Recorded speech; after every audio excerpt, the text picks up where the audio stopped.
Okay, I want to welcome everybody to the 8th Innovation and Entrepreneurship Forum. I'm Panos Markopoulos. I'm the director of the Center for Entrepreneurship.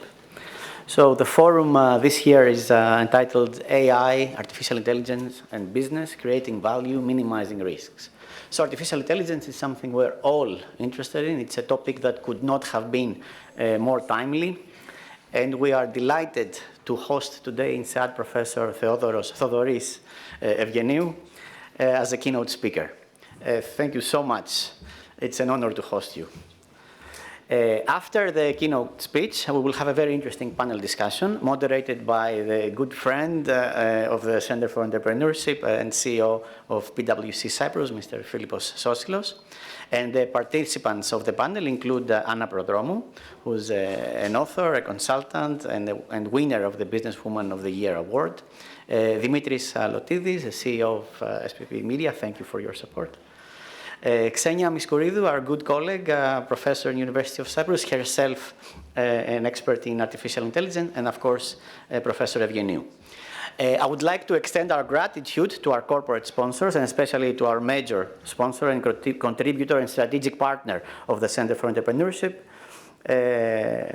the CEO of PwC Cyprus, Mr. Philippos Sosilos, as well to the Ministry of Energy and Commerce. Thank you, Mr. Fotiavi, who is a major sponsor of the Cyprus Entrepreneurship Competition. Now, about the Cyprus Entrepreneurship Competition. In the afternoon, after lunch, we will be hosting the finalists of the Cyprus Entrepreneurship Competition. We will have the opportunity to watch presentations from amazing teams this year, teams that are both in the initial stages as well as teams in more advanced stages of their startup journey. We will have more to say about this after lunch, but I promise you this, the quality of the teams this year that are selected from a record number of applications will make you feel a little bit more optimistic about the future of the island. I would now like to ask the rector of University of Cyprus, Professor Christofidis, to deliver a few remarks.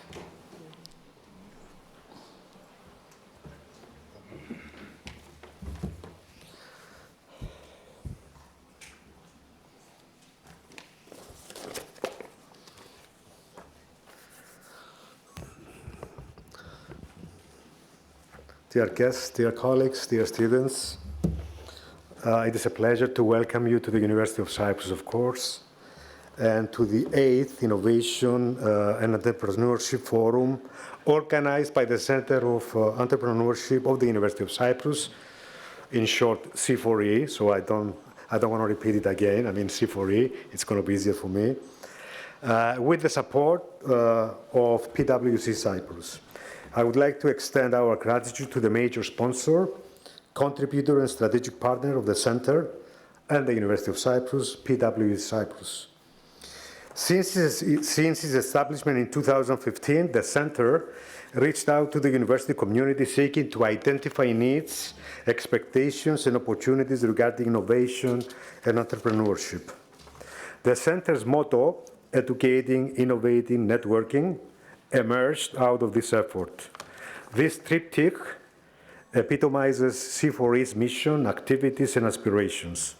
The Center's aim, first and foremost, has been the empowerment of University of Cyprus's students, researchers, faculty, and staff with the skills and the knowledge required to engage in creative, innovative, entrepreneurial activities leading to new ventures or innovative new practices and solutions. C4E has designed, established, and operated numerous initiatives and processes to advance the three pillars of its mission. The establishment of the certificate program in entrepreneurship, an individually tailor-made program for students of all disciplines. The delivery of semester-long and short courses, hands-on training seminars, mentoring programs, and distinguished lectures. The annual Student Innovators competition that has become an important pipeline of early-stage startup ideas for the Cypriot ecosystem. Another initiative that will take place later today is the Cyprus Entrepreneurship Competition with a high-quality, zero-equity mini-acceleration program open to all permanent residents of Cyprus, vested with the support of a prominent network of mentors and trainers. The center is also the national coordinator for the 7th consecutive year and represents Cyprus in the Global Entrepreneurship Monitor Study. This is the 8th Annual Innovation and Entrepreneurship Forum, and the center has brought together the academic, research, and startup communities of Cyprus to engage in an interesting discussion about artificial intelligence and its impact for businesses and society in general. Indeed, in this year's lecture, we are honored to host Professor Theodoros Eugeniou, who is a professor of decision sciences and technology management, and we are very grateful for his presence here. And I'm very excited to see the very first slide and looking at some, graphs which remind me something of my discipline. In any case, so thank you for being here, Professor Eugeniou.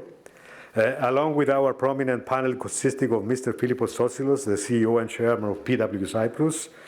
Mr. Sosilos, we are very happy to have you here and very grateful to you for all your assistance. Ms. Anna Prodromou, Director at Anna Prodromou Incorporated.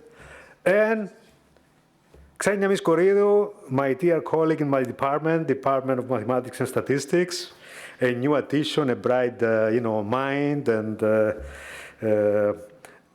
excellent addition to our department. And she's an expert on machine learning, and I'm sure she will deliver an excellent lecture. And last but not least, Mr. Dimitris Lotidis, CEO of SPP Media. Dear Mr. Lotidis, thank you for being here. We are very happy to have you here at the university, and I'm sure you'll be close to the university, as you have been all those years. Moreover, in this year's forum, I will present the finalists of the Cyprus Entrepreneurship Competition. The competition is run by and with the support of the Ministry of Energy, Commerce and Industry. We are very grateful to the Ministry for its support. The competition aims to accelerate new ventures into profitable businesses with a global orientation. We're looking forward to getting to know all the teams of this year's competition. For the last 8 years, the forum has aimed to promote entrepreneurship, innovation, and research commercialization, and to contribute to the continuous open dialogue between academia, industry, and society. At the University of Cyprus, we are focused on the enhancement of the cultural, social, and economic development of Cyprus. We focus on creating new knowledge and instilling into our graduates a drive to impact new ideas in our society, to create new ventures in the economy, and to innovate in culture and science. Today's Innovation and Entrepreneurship Forum aligns with its mission. We hope you find the event enlightening and inspirational. I would like to thank you once more for your participation here, for your presence, and I'm sure that the Innovation and Entrepreneurship Forum here of 2023 will be a very exciting event. So thank you for being here. All the best to you.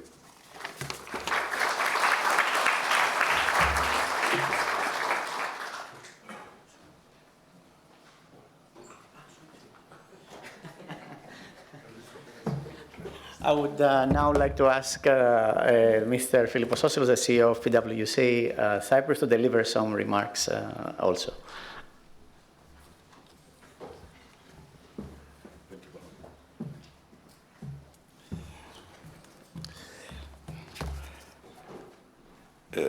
Dear Rector, thank you very much for the very great compliments to PwC. Dear friends, let me say that it is with great pride that we indeed see ourselves as a strategic partner to the University of Cyprus at large with scholarships and other activities, but specifically to the Center of Entrepreneurship. And it's true that it is for the full 8 years that we have been supporting this Innovation and Entrepreneurship Forum. As those of you who have heard me speak as PwC, but also in various forums, you know my passion for how Cyprus can achieve an amazing potential and how we have contributed to the development of the vision for Cyprus, Vision 2035, and how for that vision to come to life, we need all stakeholders in the ecosystem to really work together. So I am a passionate believer that if the private sector and through entrepreneurship within the private sector, but with great inspiring minds in academia, but also research and development, public sector, and all the other stakeholders, society at large, we can achieve great stuff. But we need to work together. And I think this forum is one of the great examples where great minds come together and inspire each other and spark each other and create new value, which is fundamental and foundational to the ability that we can have as a country to fulfill our potential. So innovation entrepreneurship is very much at the heart of new value. Artificial intelligence in itself is at the heart of new exciting forms of creativity and innovation. The potential of AI, I'm sure Thodoris will actually unblock our minds and increase our potential for imagination, because we are very much at the beginning of what might be possible, and it's all accelerating at a very fast pace. So I'm here myself to learn, and I think that's the beauty of actually coming together to learn from each other and learn from different experiences. We are, as PwC, supporting in the idea of long-term strategic partnerships, forums of creativity, entrepreneurship.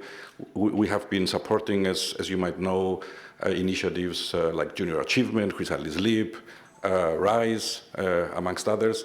So it's a small contribution, I think. We can and should do much more.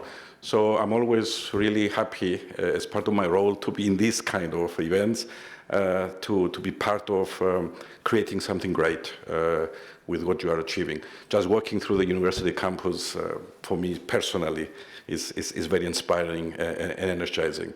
And for sure, we owe it to ourselves to understand the potential of AI. Generative AI, it's an evolution step change within AI that creates, as we know, huge potential. And I hope that we will leave today's forum more informed, more excited about how we can, as Cyprus, be part of that creation of new value and the race for competitiveness as country, to be part of where the globe is actually moving towards. So thank you very much for organizing this. Thank you very much for keeping us involved. And I look forward to a productive conversation in the panel after we really get lots of good additional information from Thodoris. So enjoy the rest of the event.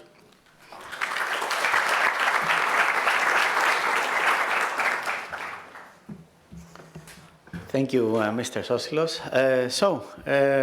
Professor Evgeniou, the floor is yours. But you have to adjust the... Yes. Thank you very much. It's a pleasure and great honor to be here. I was telling Panos, I believe I don't remember when, first time in a conference, and I'm pretty sure it was the same conference, but I don't remember. Oh, did I do something wrong? Okay, fine. I think 15 years ago, when my good friend Yorgos Zacharias was, from what I understand, starting organizing this forum, whom I know since 1989. He was in the Cypriot Math Olympiad. I was in the Greek Math Olympiad team. We traveled together in China, in Sweden, in Romania, in Bulgaria, and then we end up together in MIT. So it seems that he's building great stuff here, and he's, of course, a great guy and great dear friend. So I'm starting from that, but of course, thanking everybody for working on this important project, because innovation is what we all need. And let me emphasize that I have a personal kind of somehow wish that we, and when I say we, I don't mean only Cyprus or Greece or even Europe, I mean the world, for which Europe and Greece and Cyprus are part of, innovate in a balanced way. And I start from that because, as we will see and as we know, the center of gravity these days is in US and China, and some UAE even, and some Singapore and some here and there. But Europe is needed not by Europeans only, but by everybody else, by the world. And the reason I'm spending a lot of my time on this issue of innovation, especially AI, that we have pretty significant hints that it's a much different technology from others, it's exactly because the world will be a better place if Europe catches up. And that happens if everybody catches up, including Cyprus, Greece, and everybody else. And that's my mission in some ways, well, if there is one. So I'd like to spend some time on AI and start by a little bit of brief recent history, although the field has been around for more than half a century and arguably more than a century. Actually, I would argue it's been around for a few thousand years, since the beginning of human civilization, trying to understand what is intelligence to begin with and how to understand the world around us, from the ancient Greeks, of course, as we all know. However, the recent field of technology has been half a century, and the most recent one, 25 years or so, and the even more recent one, about 10, 15 years, and the last one, the latest one, about 1 year. So different chapters. The past 15 years, let me not go back to 100 years, the past 15 years, the big revolution was what you may have heard called deep learning, where we discovered by accident, it's interesting how accidents play a role in history, we discovered by accident that if we use some very large mathematical equations, and we kind of use lots of data, we can achieve amazing miracles. For example, we can build computers that can achieve quality of vision, detect, recognize objects, for example, better than the humans. You see there on the left, the evolution, the first big breakthrough that happened by accident, as I said, because people were trying around with big models and big data, back around 2015 or so, where the error rate of computer vision became lower than the error rate of the average human in vision tasks. If you see the image on the bottom right, which is a cluttered image, and I ask you to identify and tell what every object is, most of you, actually all of you, will miss a lot of objects. I hope you appreciate this difficulty. While AI will find more than all of us. It's amazing, because if you think about this, vision, our eyes, is probably the most advanced facility we have as beings. It's incredible, right? It's hard to imagine any more perfect kind of capability of humans than the vision. We need it to survive. And that's why it also occupies about 30% of our cortex, of, let's say, our brain. So 30% of your brain is occupied for vision tasks. And what I just told you is that sometime back in 2015 or so, computers started being better than us on things that occupy 30% of our brain. Think about this. 30% of our brain is already dominated by computers. Add to this other things like memory, speech, language now, lots of reasoning, and probably we are defeated already for tasks that maybe occupy, I don't know, I'll put a random number there, 60% of our brain, which is incredible if you think about this. Now, of course, this has lots of implications. Other than having very interesting scientific and engineering kind of aspects that I'd love to get into, and it's it's a different talk. It has also, of course, social and business aspects. I love this slide, even though it's a bit old. First of all, because it's from Europe and it shows some optimism, at least some vision. Second of all, because it has lots of examples in one slide about the kind of implications for business and society of these advanced AI systems in all sorts of different fields. From medicine, we have already around more than 500 AI medical devices approved by regulators like the US Food and Drug Administration, which is not easy to get through. They are approved for the market, for example, in order to diagnose, based on medical images, and suggest treatment sometimes, all sorts of diseases with higher accuracy than the best human doctors. Imagine what this means about healthcare, because you don't need to have, you're not constrained anymore by the scarcity of the top 5 doctors on the planet, because you have even better doctors that you can kind of spread everywhere. It's a machine. And there are 500 of them, and expected to be thousands of them for all sorts of different diseases. big revolution in healthcare. Automotive and transportation, we all hear about driverless autonomous cars, which will of course transform completely how the cities and our lives are, but also little robots in warehouses and logistics that already are in use and are autonomous, doing everything. Disinformation online, that's a tough one. That's a bit of a negative side, right? It's an issue that has to do with lots of the potential risks that this technology can create, including messing around with our political systems and our beliefs, which is a significant issue. And then, of course, even agriculture. Agriculture with kind of drones, if you have big enough farms, or other economic ways to do things better, business opportunities, of course, that can kind of 24/7 supervise animals, plants, and give them personalized water and pesticide 24/7. Each of them exactly what they need, with no human interference. Imagine the optimization that's happening there. Energy. One of the most fascinating ideas I've heard is the concept of the Internet of Energy, or energy of Internet, one that I always confuse. What's the idea there?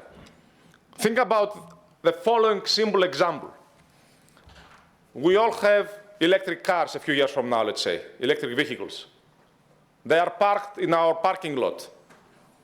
Your car is late at night, 3 a.m., and your car has no battery. My car is next to it, has battery. And my car is connected to my phone, therefore knows all my life, much like your car knows all your life. That's easy. And my car knows that I'm traveling here, and I'm not going to be back until 2 days from now. My car knows this. So your car raises a hand and says, I don't have battery and I need some battery for 7 a.m. because my driver needs me. Anybody around can give me some energy. My car raises a hand and says, I can give you because from what I see, my driver will not be back until 2 days from now, so we'll figure it out later. Thank you. How much do you say, at what price? I don't know, 10 cents for whatever.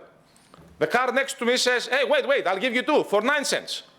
And the other guy says, oh, wait, 8 cents. And then there is a bidding war, like online advertisement bidding, all automatically while we are sleeping or traveling. Now take this and generalize it to energy trading, storage is a big missing technology. Once we electrified and we can store and we can connect, this energy internet is possible. For buildings, for campuses, for houses, for appliances, for cars, for everything. Now think about this. If we reach there, which we can reach there, if we have the storage and electrification, of course, some algorithms we know. If we reach there 10, 20, 30 years from now, how much more efficient will our energy consumption be and supply and demand match? Think about this. Probably 10 times more. And all you need is data, AI, connectivity, and some hardware technology, of course. And that is actually not a dream. It's actually a business strategy for some very large energy companies. It's an actual business strategy for some very large energy companies.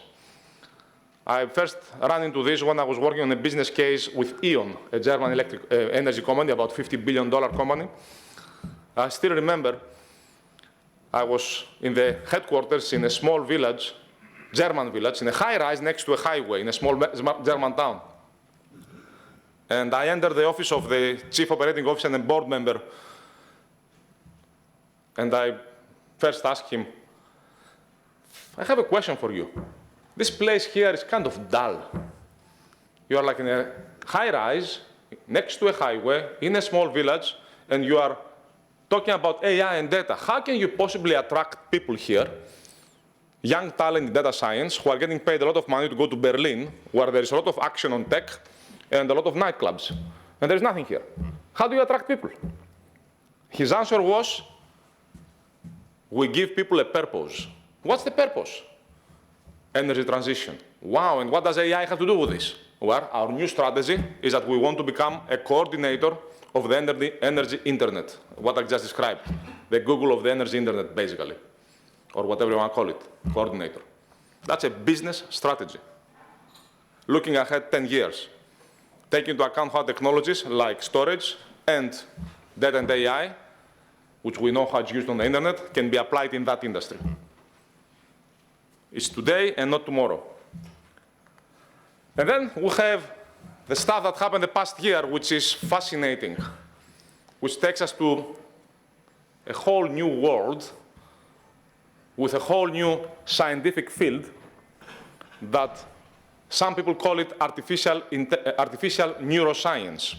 It's a fascinating field. Actually, if you look at this online, the technical term, I highly encourage you, especially those studying, to look for a technical term, mechanistic interpretability. Mechanistic interpretability is a term that came out less than a year ago. I like the version of artificial neuroscience, it's the same thing. It's booming in universities as we speak. I'm pretty sure it will become the big new science. And what's the idea? Well, what's the idea of a science? Science, physics, chemistry, biology, what are they about? A science is you have an object of study, the brain for neuroscience, the universe for physics, the body for biology, and you study it with theory, experiments, hypothesis. Hypothesis, experiment, theory, to understand. That's how we got physics theories, right? That's what science is. So this artificial neuroscience, or mechanistic interpretability as I call it, has an object of study, for which you have a theory of what it does, you do experiments, and you hypothesis testing, experiments, theory, you understand what it does. Like we understand what the universe does, and physics, and neuroscience, and all those things. And it's called artificial neuroscience because the object of study are these very large AI models like GPT-4 and large language models that we don't know what they do. So let's study them.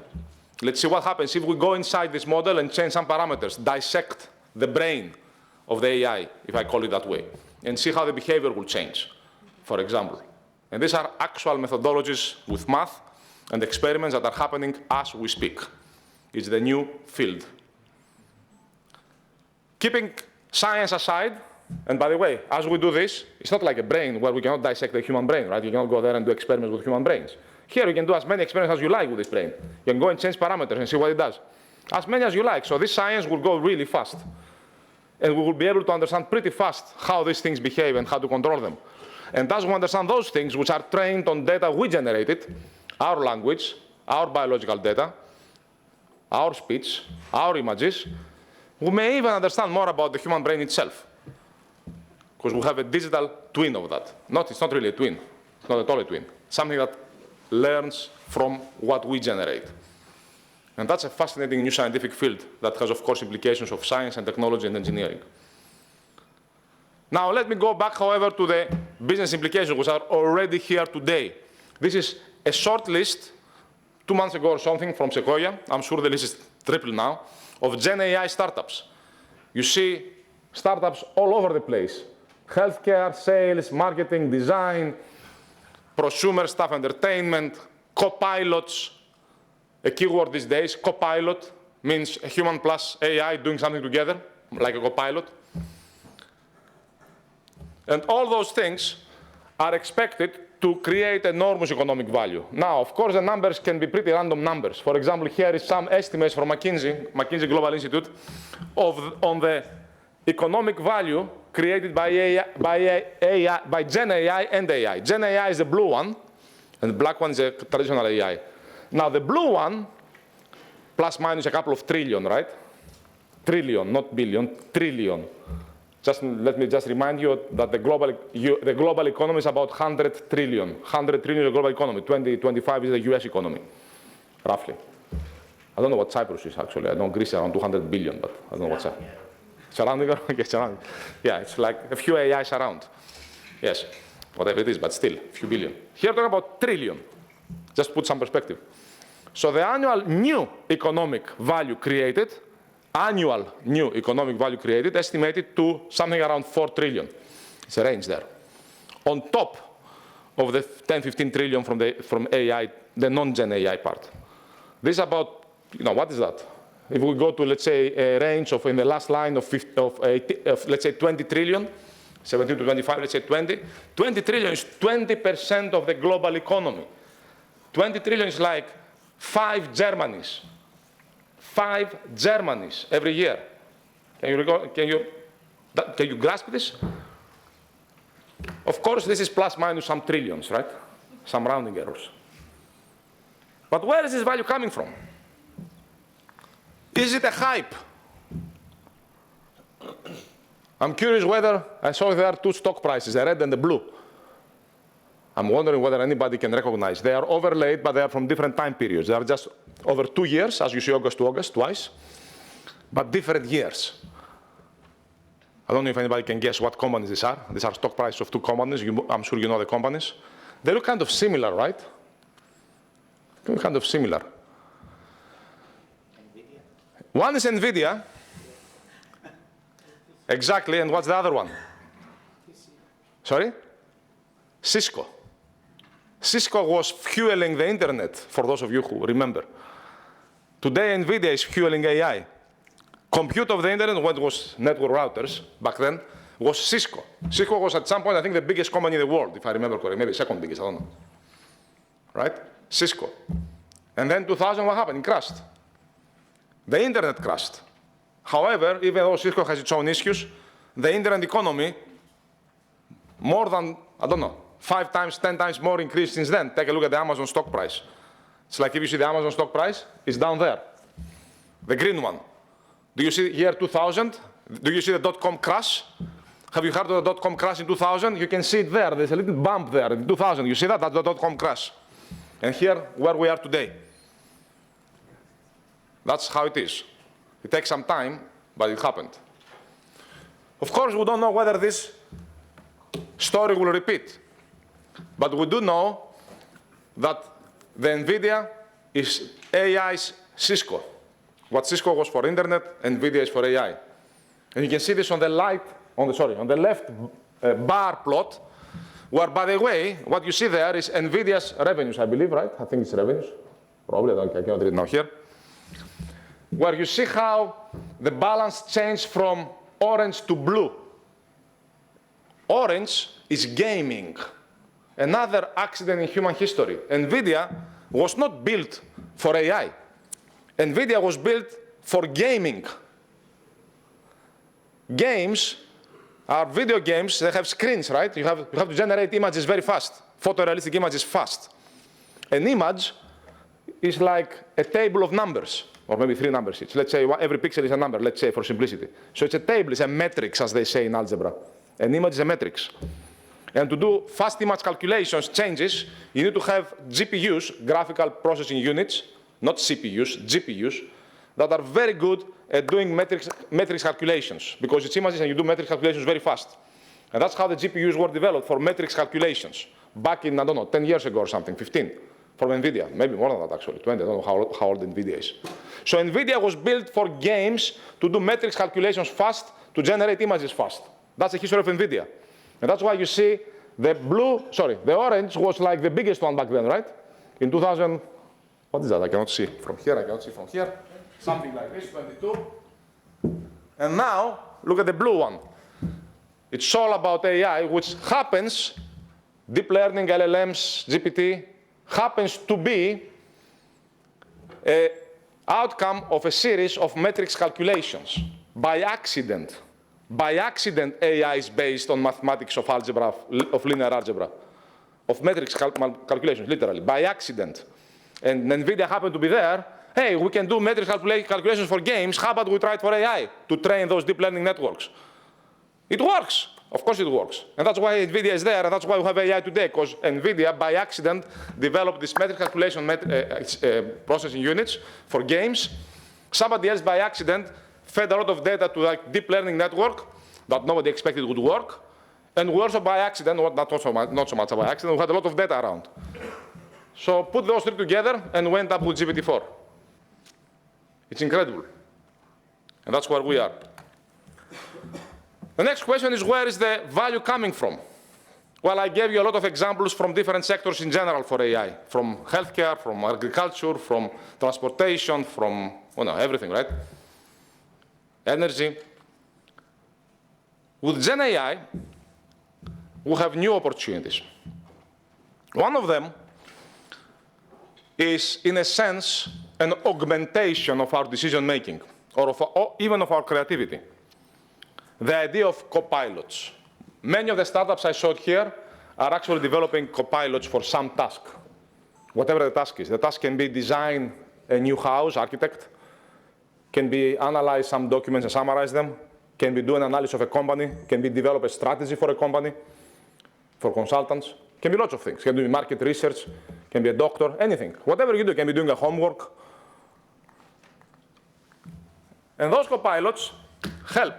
This is a study which is fascinating, done, as you see, a couple of months ago it came out, done by a team from Harvard, MIT, UPenn, and BCG. And what they've done here is they took about 700 consultants of BCG, actual consultants and Boston Consulting Group, and did an experiment with them. They gave them a number of tasks, some more on creativity side, some more on analytics side, and split the consultants into teams. Some teams, they do their job as usual. Other teams, they gave them GPT-4, actually BCG version of GPT, which was trained with GPT data, fine-tuned with GPT data. And then they observed two things. Are they more productive, meaning produce output faster? And second, is the quality of what they produce better? And this graph is fascinating. You can see, and you saw it already before, the blue and the green/orange. The blue is consultants as usual, same experience, right? These are all experienced people. Blue is consultants as usual. The others are consultants with the help of GPT-4 to do their tasks. The quality increased by up to 40%, and productivity by up to 15%, 17%, depends on the task. That's pretty big. And you can imagine doing this for all sorts of tasks. I'm not saying jobs, I'm saying tasks. And of course, BCG is exploring this for all sorts of tasks now. And of course, it has implications. It has implications because, you have to understand for what tasks to augment people to do their job better, both faster and better quality. Imagine the value created if we can all increase our amount of output we produce for the same time, in the same time, by 20%, and the quality of what we produce by 40%, simply by using this copilot next to us. How much value will be created? You see where the trillions are coming from? And you can see this applying everywhere. Of course, interestingly, it doesn't work for all tasks. In some tasks, the performance was dropping. So we have to be very careful how we use technology. We have to understand what we are doing. So let me go to a few more cautious things. Many of you develop startups, and many of you work in businesses or governments, and you want to adapt those technologies. Probably after you saw this, I assume all of you are like, where do I sign up? I hope you are like that. Where do I start? How can I improve my and my teams and my companies and my country's productivity by 20% and quality by 40%? That's it. Real BCG consultants. And the answer is, well, technology adoption has different challenges. As they say, there's a nice quote from somebody from Harvard Business School in 1960 or something. McFarland was his name, one of the first professors at Harvard Business School on IT, technology management. He said, the biggest challenge in technology change is change of human behavior. So you have to get people to start adopting those things, experimenting with those things, having data, having all sorts of things. We know already that some of the key lessons of adoption of technology by businesses, if you plan to sell to businesses as startup and you have B2B SaaS or something, or whatever software, or if you want to adopt those things as a big business organization, some of the biggest challenges is human change behavior. Data and AI transformation of a company is basically a cultural and organizational change. Number one, training, new processes, new hiring processes. The thing I showed you before from BCG, I'm working with BCG myself as an advisor for the company. What they did changes also the way they hire and train their consultants now. It has deep implications for BCG. They're actually changing how they interview, how they hire, how they select people, because they have to select people who are best not at working by themselves, but at working together with their AI, because that's what you care about. That's the selection process for interviewing and hiring, because you are not alone. You are somebody with AI, and you see the implications of using AI properly. So you have to change all those things. And of course, how you adopt those technologies, there is no one size fits all. Every organization is different. depends on the maturity level, depends on the readiness, all sorts of things. You have to develop capabilities, data, processes, data literacy, next one, right? IT, infrastructure, not necessary to engineering and links between the company, different units, while at the same time making sure you have some quick wins, because otherwise people get discouraged. And you evangelize the successes. You show the successes, so people get motivated and continuously train and upskill. There is also new ways to develop AI these days. You probably all have heard of foundation models. What's a foundation model? Foundation model is basically a very large AI model that does a lot of things, some of them better, some of them worse, but it's really powerful. Large language models and some of the vision models and image models and speech models coming out are foundation models trained on the whole internet, for example. They are trained on the internet, not on your company's data, not on your hospital's data, not on your government's data, but they've seen the whole internet. That's pretty smart. Imagine having read the whole internet and all the books humanity ever written. Those machines have read all that stuff. And then you can take them and fine-tune them, adapt them with just minor changes to your data and your context. And that's why they're called foundation models, because they are the foundation that you then fine-tune and adapt to your own applications with your own data, which is not very difficult. So you take this big brain that we all share, and there are about 10 of them on the planet, OpenAI, Anthropic, Google, Alibaba, Baidu, I don't know, Amazon, bunch of other, Grok, X. That's it, 10 of them today. Well, there are lots of large language models, about 3,000 large language models out there, which many of them are open source, of course, and there will be a lot more, but the commercial ones are roughly that. They cost a lot to build, the big ones, the other ones less. And we can use them, all of us, for different applications. Now, a couple of more things and I'll stop. We've seen the potential, we've seen examples of value creation, we've seen examples of applications, we've seen challenges of adopting those technologies in organizations, we've seen new ways to develop innovations. But here are some extra stuff. This is a slide from a good friend of mine, Jan Lechel. For those of you interested, we are publishing tomorrow an article on the OpenAI story, which is about governance. I know some of you are maybe not yet ready to read about governance, but some of you, I'm sure you are already very much read about governance and the governance failure. So Jan is a good friend and old INSEAD alum. Look at some of the numbers here. 2023, NVIDIA is expected to totally sell about 500,000 GPUs of those high-end GPUs, H100s. Look only at column 2 and 4. So Germany is about a $4 trillion economy, France about $3 trillion economies. Remember the numbers I gave you before? Out of the 550,000 chips used to fuel AI, even though Germany is 4.4 out of 100 trillion, 4.4 trillion is 4.4, 4.4% of the global economy, it will use only 2% of the global GPUs. And France, even though it's 3% of the global economy, it will use only 0.2%. And you can do the calculation for Cyprus and Greece, I'm sure it's close to 0. Where is most of the GPUs used? Of course, the US. And of course, they stopped trade. They are banned in China. So they have the oil. And you see how bad Europe is. It's punching 2 to 10 times, Germany 2, France 10, and I'm sure others 100, below its weight. While the US is punching 2 times above its weight in terms of using GPUs to develop AI and fuel their economy and change their society. That's a problem. That's a serious problem. And then there are other problems, new risks. This is a report by the US National Security Commission on AI, chaired by ex-Google chairman and CEO Eric Schmidt, that came up with this report about 2 years ago or something, about all sorts of risks this technology can create. Geopolitical risks, many of them, but also others. New bio risks, disinformation, interference in elections,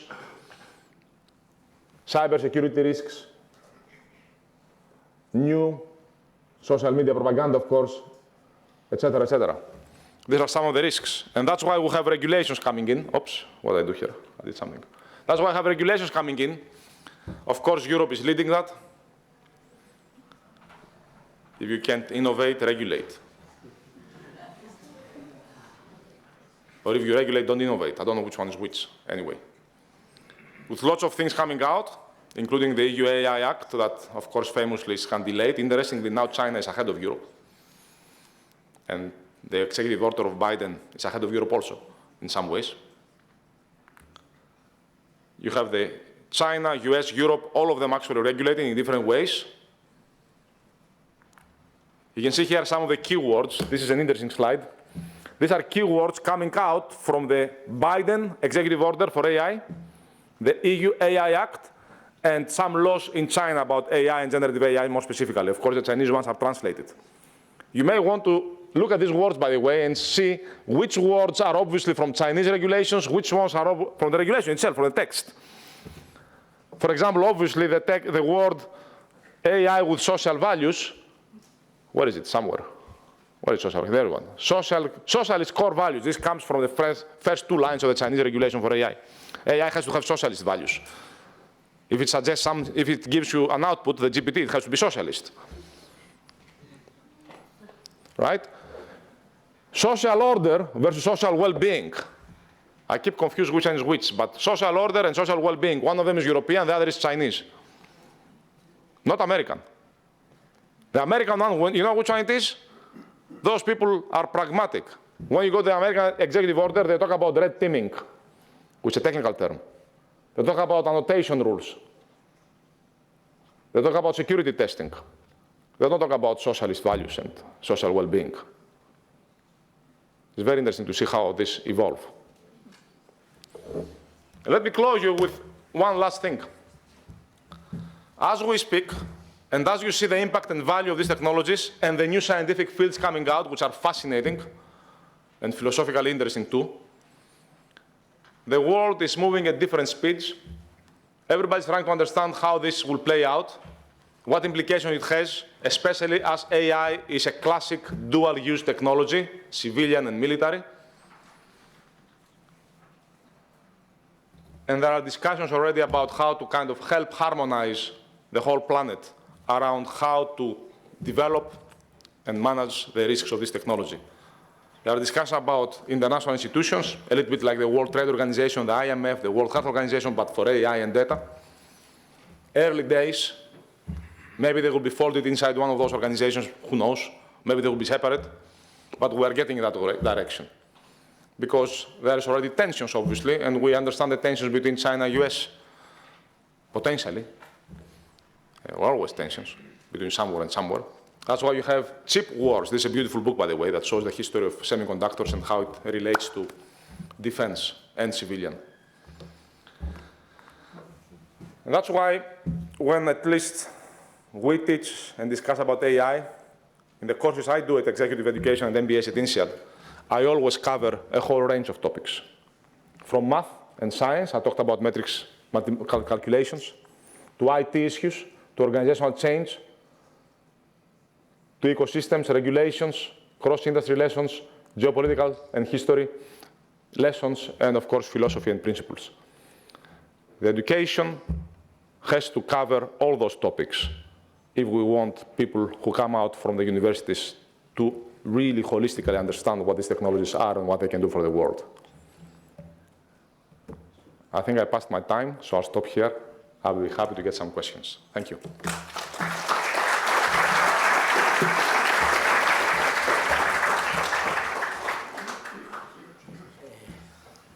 Thank you, Thodori. Actually, let's get the questions. No, so you stay here. Let's get the questions as part of the panel. So I'll ask our panel to convene, and then we'll take, if we open it to questions, we'll never finish. I think most of you have like 3 or 4 questions each. So I'll ask our panel to convene, and then we'll take 3 or 4 questions that the panel will have the opportunity to discuss during the presentation, the discussions. So I want to ask Ms. Anna Prodromou, Dimitris Lotidis, Xenia Moskoridou, and of course Evgenia, and Theodore, and yes. So the coordinator will be Mr. Philippos Osilos. Do you want to take the questions? Take 3 or 4 questions. Sure. Okay. You're going to introduce the panelists or should I? It's up to you. No, just sit together. So Ms. Prodromou is an author, a consultant, and a winner of the Businesswoman of the Year award for Cyprus. Dimitris Lotidis, of course, is the CEO of SPP Media.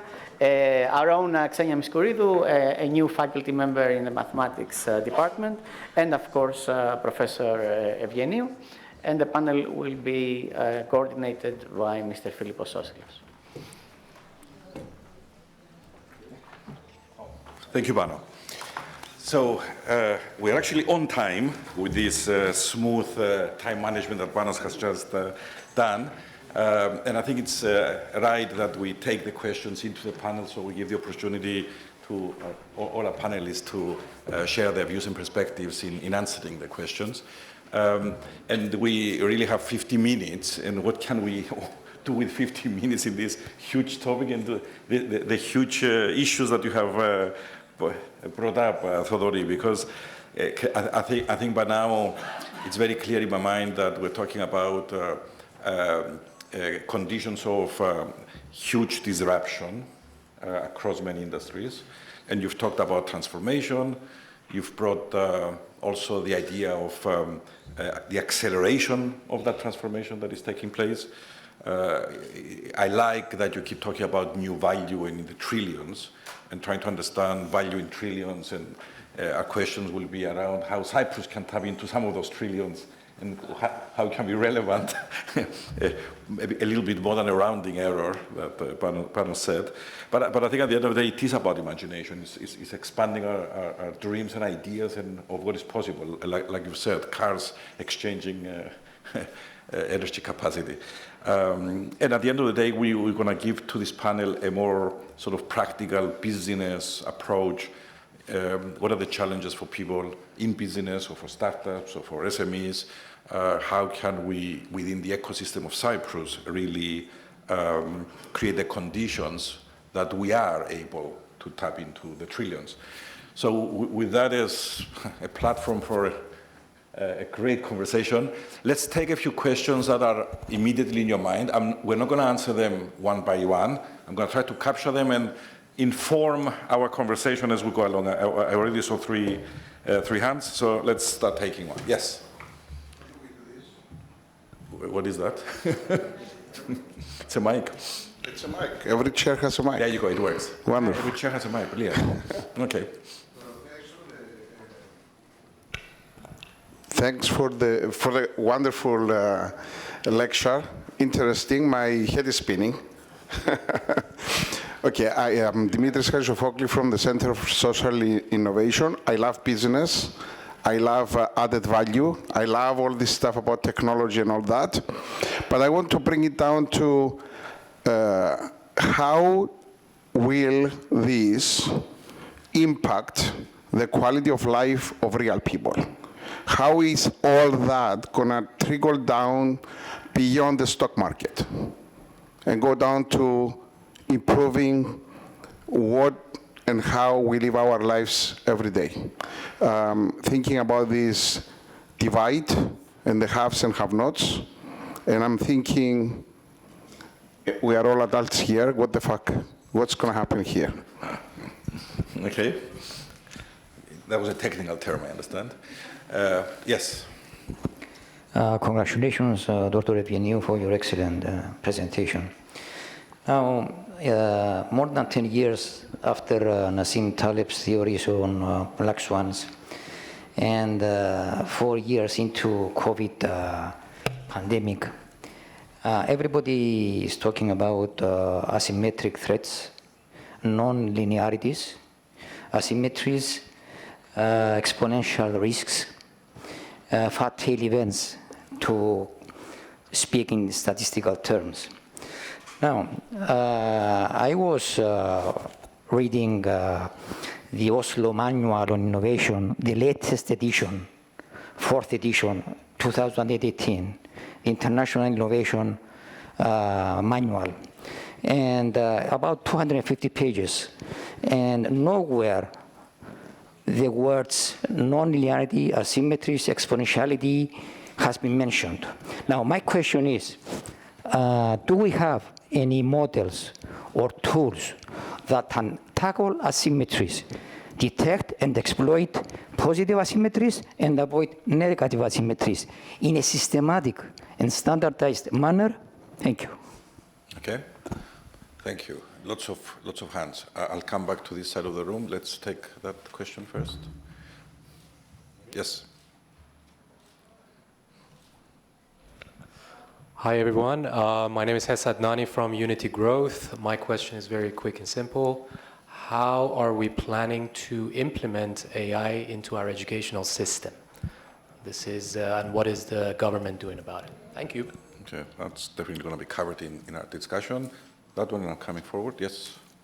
Are there any plans to create a competitor to NVIDIA, something that especially would service the European market, because it could be sort of a national security issue with the United States blocking the best chips from coming to Europe. So I'm wondering if there are any plans for that. Dimitri seems ready to answer that, but I'll come to you then, Dimitri. Yes. Hi, I'm Fofi Konstantinidou, University of Cyprus. I'm wondering, in terms of predicting disease state for complex conditions like Alzheimer's or recovering from brain injury, we have yet to develop accurate prediction models. And I was wondering, what do you think the obstacle might be? Is it data and computational methods? Is it human behavior? That's it. Okay. Yes.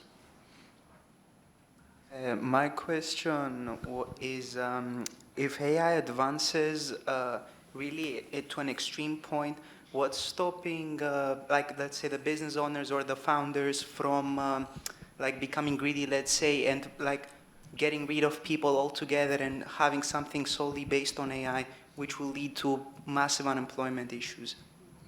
Sure. Thank you. Debated for years. Yes. Hi, it's Apostolos Kondiadis here from the Aeons project. The question I have is to hear your opinions on the progress of rights ownership when it comes to piloting AI technology.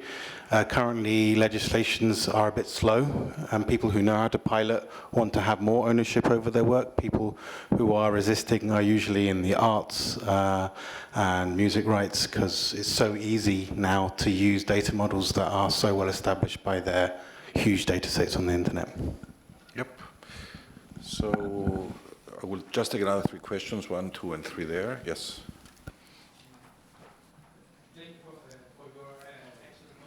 My question is, there is this big debate about open models versus closed models nowadays. So what is your take about it? Yeah, it fits to the previous question as well. Yes? Well, I agree with Theodore that we are actually in the middle of the war here. We have the chip war, we have AI war, and AI, Elon Musk, other companies, etc. What is the role of governance, and are we going with governance or self-regulation? That's the conclusion of Dimitri's statement, because that affects all of us at the end of the day. And also, just to add to here, what is the role of explainable AI? I mean, the AI that actually started explaining all the models, so AI is not a black box anymore, etc. Cool. And the last one, sorry, I said, there was okay, go for it. You look more passionate to ask that question. Okay, so my question is related to AI ethics. So whose responsibility do you believe that it should be? Is it just the government's, or it should be a common thing of governments and NGOs and businesses and also people like us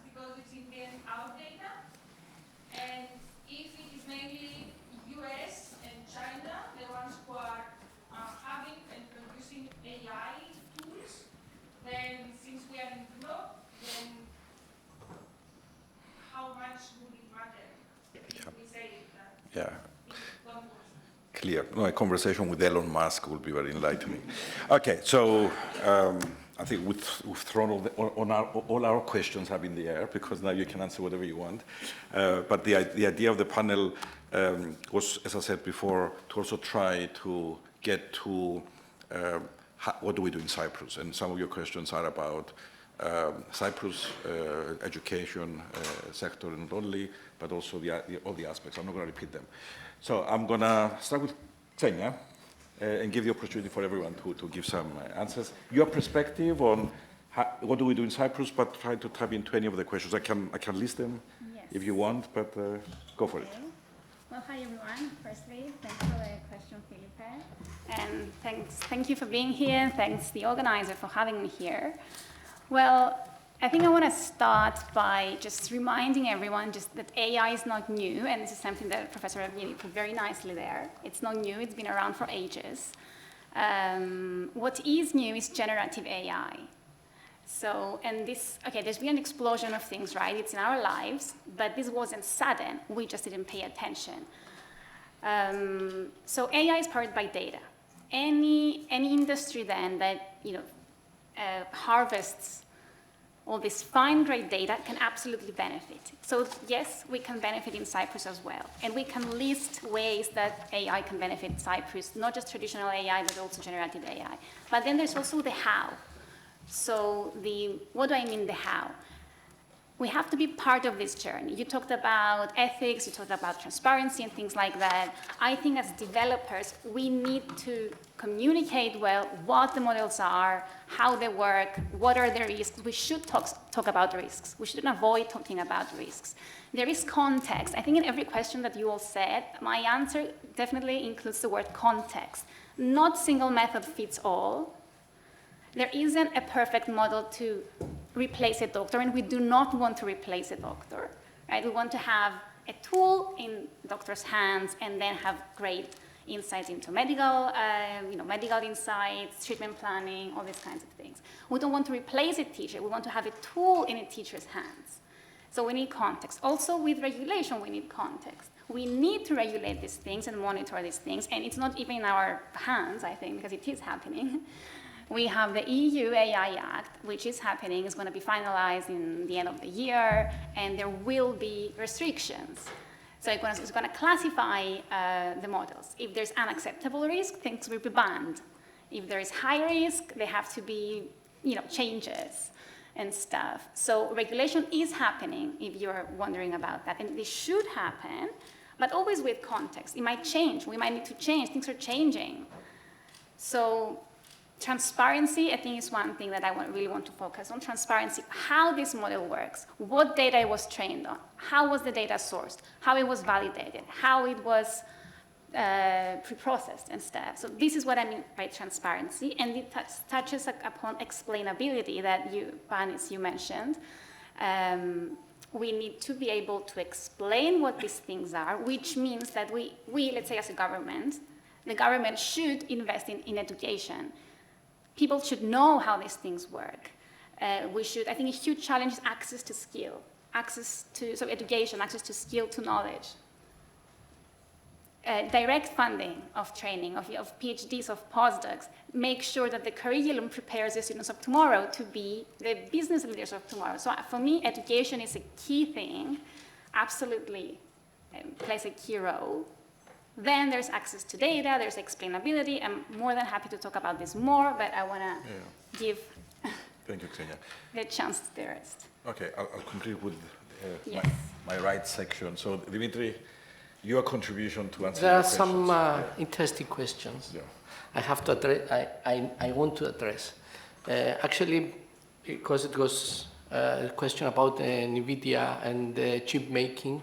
Actually, this is it's the global discussion right now, this one, and adds in the controversy of Sam Altman sanction from OpenAI.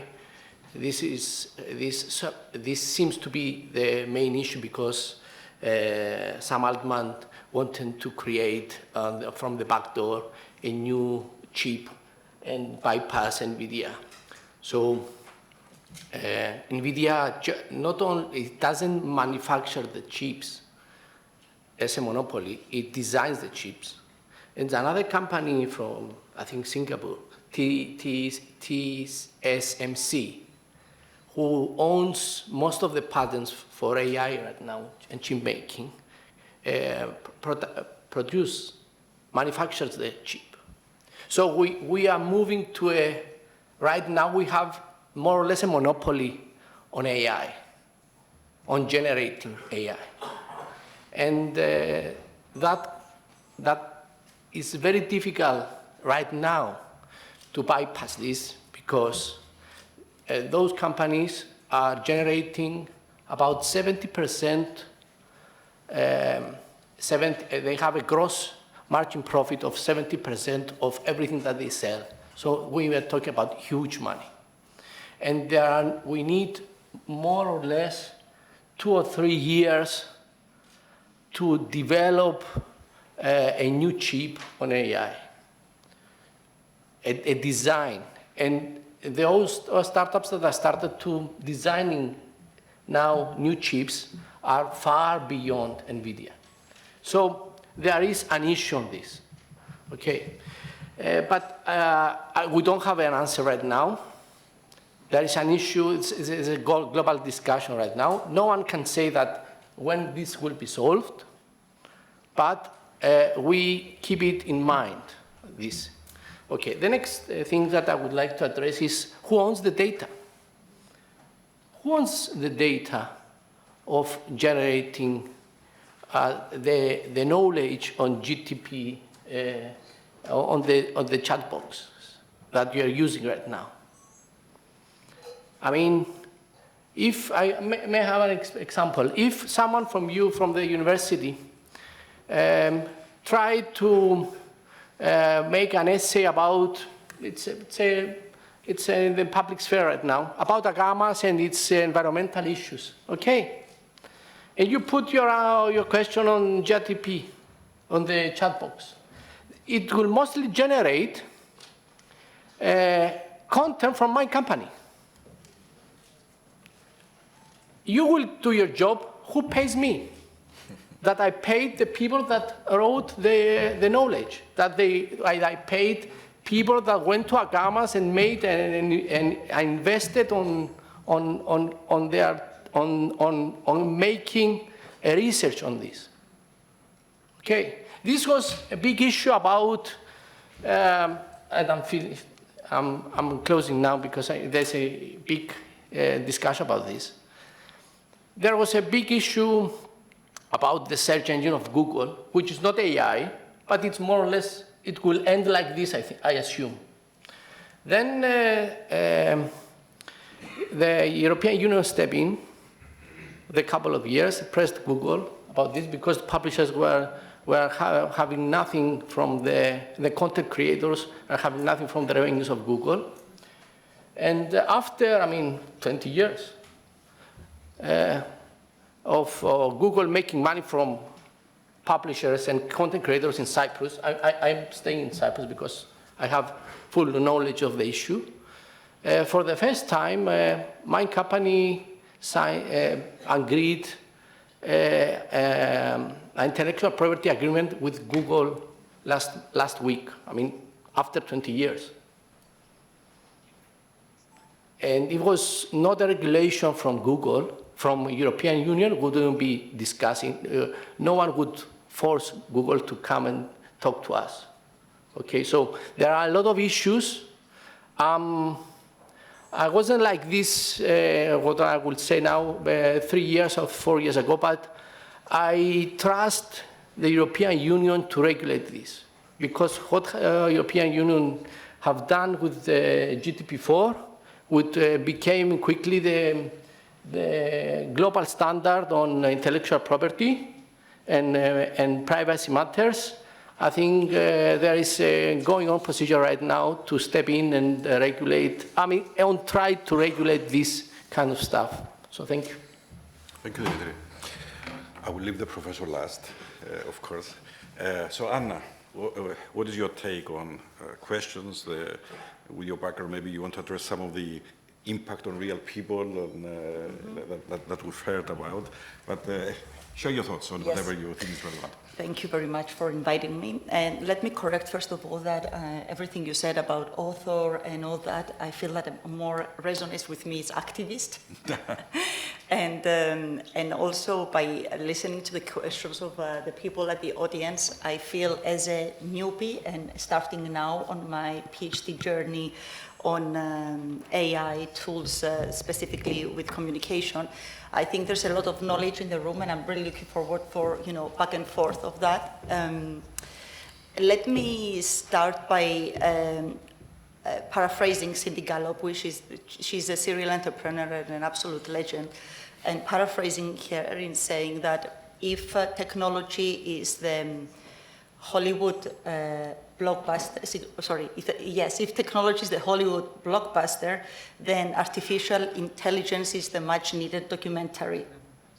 So that's why everybody is so interested, everybody is fascinated and interested in this, although it's not a new thing that's happening, it's just new AI tools are now reached a wider public, and that's why more people are engaged with them. So this is the time that we need the actual documentary to go in depth and understand how this technology is gonna help us, because I am not deluded, so I do think that it will help us.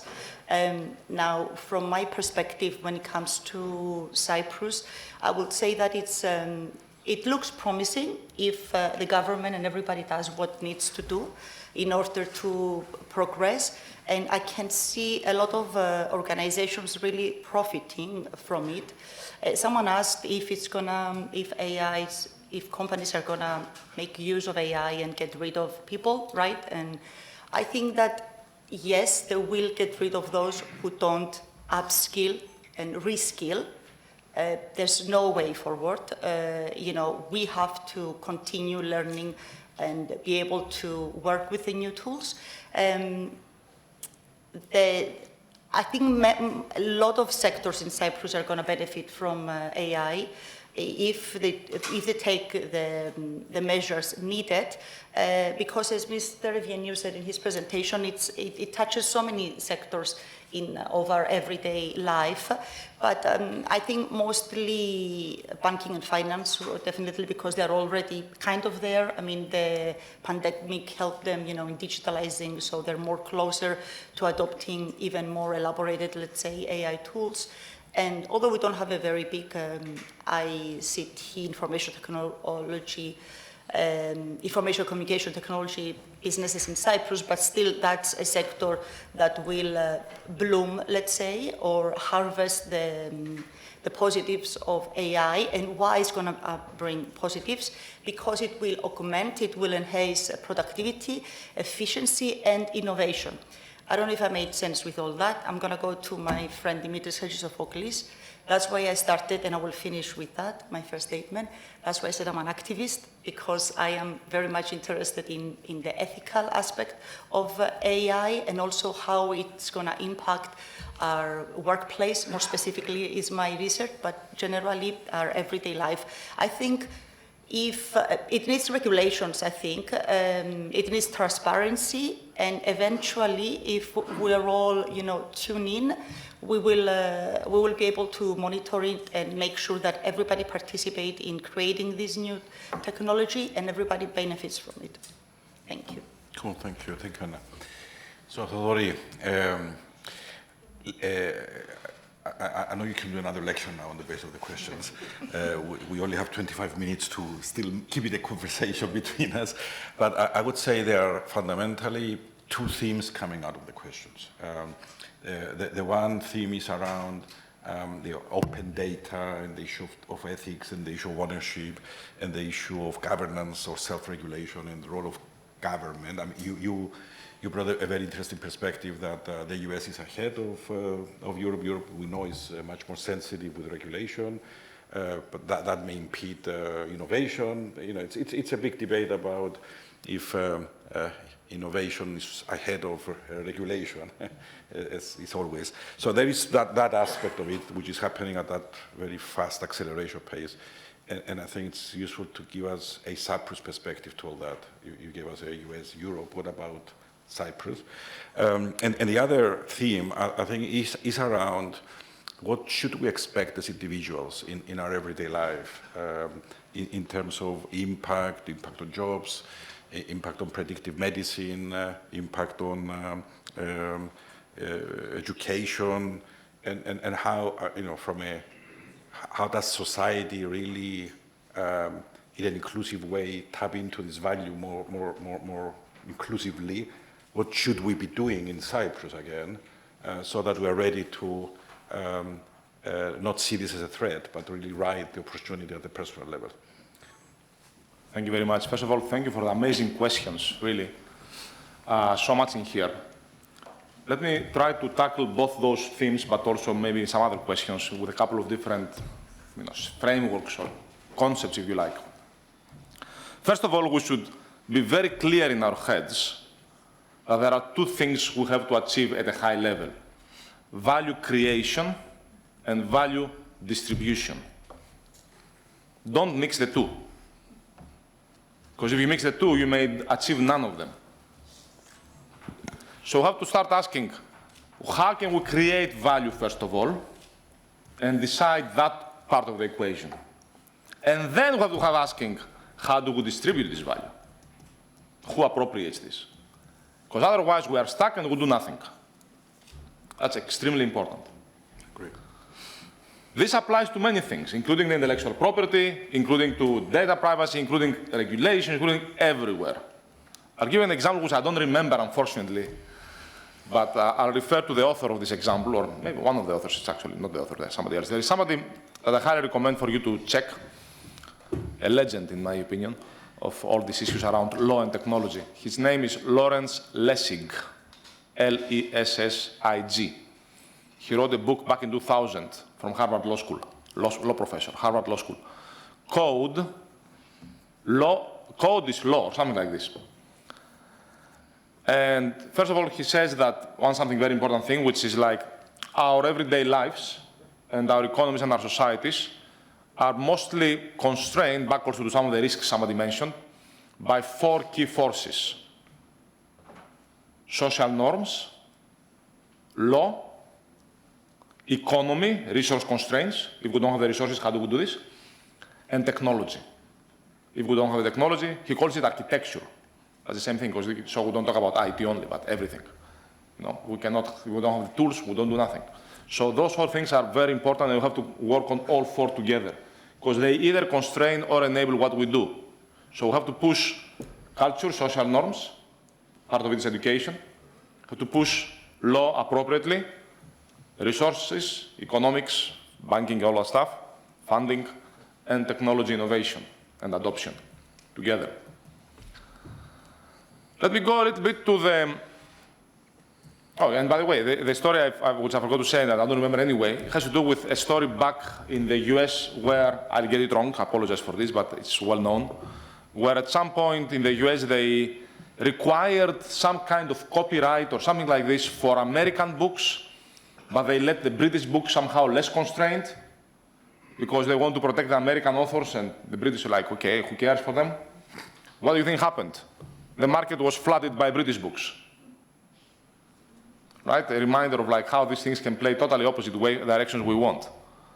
So we have to be very careful with these kind of effects. And by the way, some of the question about value creation versus value distribution is an economics question. An economist has to answer this question. Let me go a little bit now on both Cyprus, but also countries, but also more generally about advances in this space. Because we saw how AI can be used in all sorts of different applications, and as copilots or as autonomous. At the core of it, it needs data, it needs compute, and it needs people who can think what to solve with it, how to solve it, and how to implement it in a responsible, if you like, way and productive way. Data is critical. So, for example, you may want to consider policies around how to support data sharing in the country, potentially also in a safe way, obviously, potentially in privacy-preserving ways. There are many ways to mask your data and make them privacy-preserving. There are methods for this, technical methods, but also other methodologies. medical data, agricultural data, energy data, banking data, I don't know what, whatever is possible to do preserving, privacy preserving, and create open data sets for the country, for everybody to study. Critical, if you can do it properly, of course. Countries have been doing this. However, data is free today, and it takes me also a little bit back to the compute power. Actually, let me go first to the NVIDIA question. My PhD advisor I was talking to him at MIT, Tommy Poggio, fantastic guy, for some of you who know him. I saw him a couple of months ago. We were discussing about what he's working on these days, a machine learning guy, right, for many years. He's like, I'm working on a project that I call it killing NVIDIA. It's like, okay, what do you mean by this? You are a mathematician. Well, we know that everything is about matrix multiplications and matrix separations in mathematics. So if we find another way to train those machines much faster, you don't need those chips. That's a killer. Of course, one can say, well, you can always need more compute power. Yes and no, it's a game here, because at some point we don't know what happens. There is scaling loss, as they say, which like we don't know how these performances will keep increasing. We don't. However, I'll give an example, and I'll go back to data after this parenthesis about compute. 2 days ago, or 3 days ago, I don't remember, there was a paper came out from Alibaba Research, fascinating paper, which did the following. It basically worked on this idea of synthetic data at a different level. Synthetic data is data generated by computers. So you don't need to have real data. Synthetic data is a big space. Right? People say that data is doubling every 12 months or whatever it is. No, data is doubling every millisecond if you like. Just generate data. Especially with generative AI. You can have as much data as you want. You can flood the universe with data if you like tomorrow. So data is less of an issue in some sense, although there are limits with that data. What did this paper do that replies a little bit both on the data thing and the compute thing? Something fascinating. They took a number of different large language models, there are a bunch of them out there, and they made them discuss with each other, generate data, and play with each other. And collectively, they built something which works really well as a new LLM. It's amazing if you think about this. There are creative ways to get AI to teach each other and generate data which are synthetic and learn with each other. By the way, this is not a new idea, as I mentioned. Synthetic data has been around for some time. AlphaGo, you all know AlphaGo from DeepMind, that beat the best Go player, learned to play by itself by playing against each other, against itself. You just give the rules of the game, and then this plays with itself, generates data as it plays, and learns, and becomes better than any human. That's the same idea, but not for languages, not for AlphaGo. And you can do it for other applications and have synthetic data. So yes, of course, you have to work on real data and create data policies and data availability in the country. You also have to consider synthetic data and how to combine and leverage AI to generate data which are useful. I'll give you another example, which is used already. You would like to develop for your business a marketing message, or for your party, government party, political party, a message for, let's say, somebody in a small town in Cyprus with specific demographic and education kind of background and specific interests, and you also know what this person is writing on Facebook because you see it, and you are wondering, what message should I give this person? Well, take GPT-4 or LLMs, plug in all the data and the text this person has written online from Facebook, give it as context to LLM, and ask it, what message should I give to this person? Interesting. So you can see how you can generate data and target things and understand. And this is done. This is not science fiction. This is done. Well, potentially. It's plus. Yes. And it's done for many ways. Going back to BCG, I was talking to my good friend Francois Candelon, who is an author of the study I shared with you. And I was asking him a question about the startup I co-founded, about how can we understand a bit market product fit in different ways. He's like, ask GPT. We are doing this at BCG. It's like, what? Okay, interesting. So, going back to AI, data, also synthetic, bypass compute sometimes as much as you can. By the way, interesting, this paper came out from Alibaba, Chinese company. You know, necessity is the source of innovation. You don't have access to compute, you find another way. So that's interesting how this plays out. Yeah? Maybe doing them a favor by restricting them, and they come up with all those tricks. Who knows? And then, of course, human capital. And there are lots of things we need to know. We need to understand the basics about innovation, and I'm sure this is the right audience, and about business and society, and of course technical skills, and how to work with AI. A couple of other things, and I'll stop here, but I can keep going. So, on the risks and on the explainability, we wrote an article with my co-authors from Harvard Law School. Again, as you see, I keep referring to Harvard Law School because we have to work with lawyers and economists and philosophers. Actually, this one with a philosopher also in the team. In Science magazine, it came out a year ago or something. The title of the article is Beware, be careful, of explanations about AI. And the argument is the following.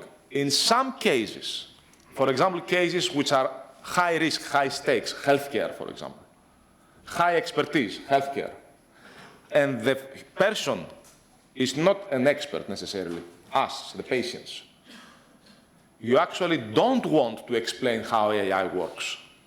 That's riskier. I call it my mother's problem. Why? Because if my mother goes to any pharmacy and the pharmacist tells her, here is a pill developed by some herbs somewhere in the mountains of Icaria, and it keeps you young and fresh, my mother will believe it and will have even a narrative in her head that this is coming from Icaria. She will come back to me and tell me yet another story, and I'll be like, how do I explain this to you now? She thinks she understands because somebody told her a story. This is called narrative fallacy. And we can create narrative fallacies if we explain to people who don't understand sometimes those things, which creates overconfidence and eventually riskier behaviors. We may create trust because they think they understand, so they trust it. But trust can go against safety. It has to be trust and safety. So what's the answer? There are many answers. Instead of explaining, we don't know how these drugs are working. Does anybody know the chemical processes that these drugs work when we take a medicine? Nobody knows. Of us here. Maybe some doctors do.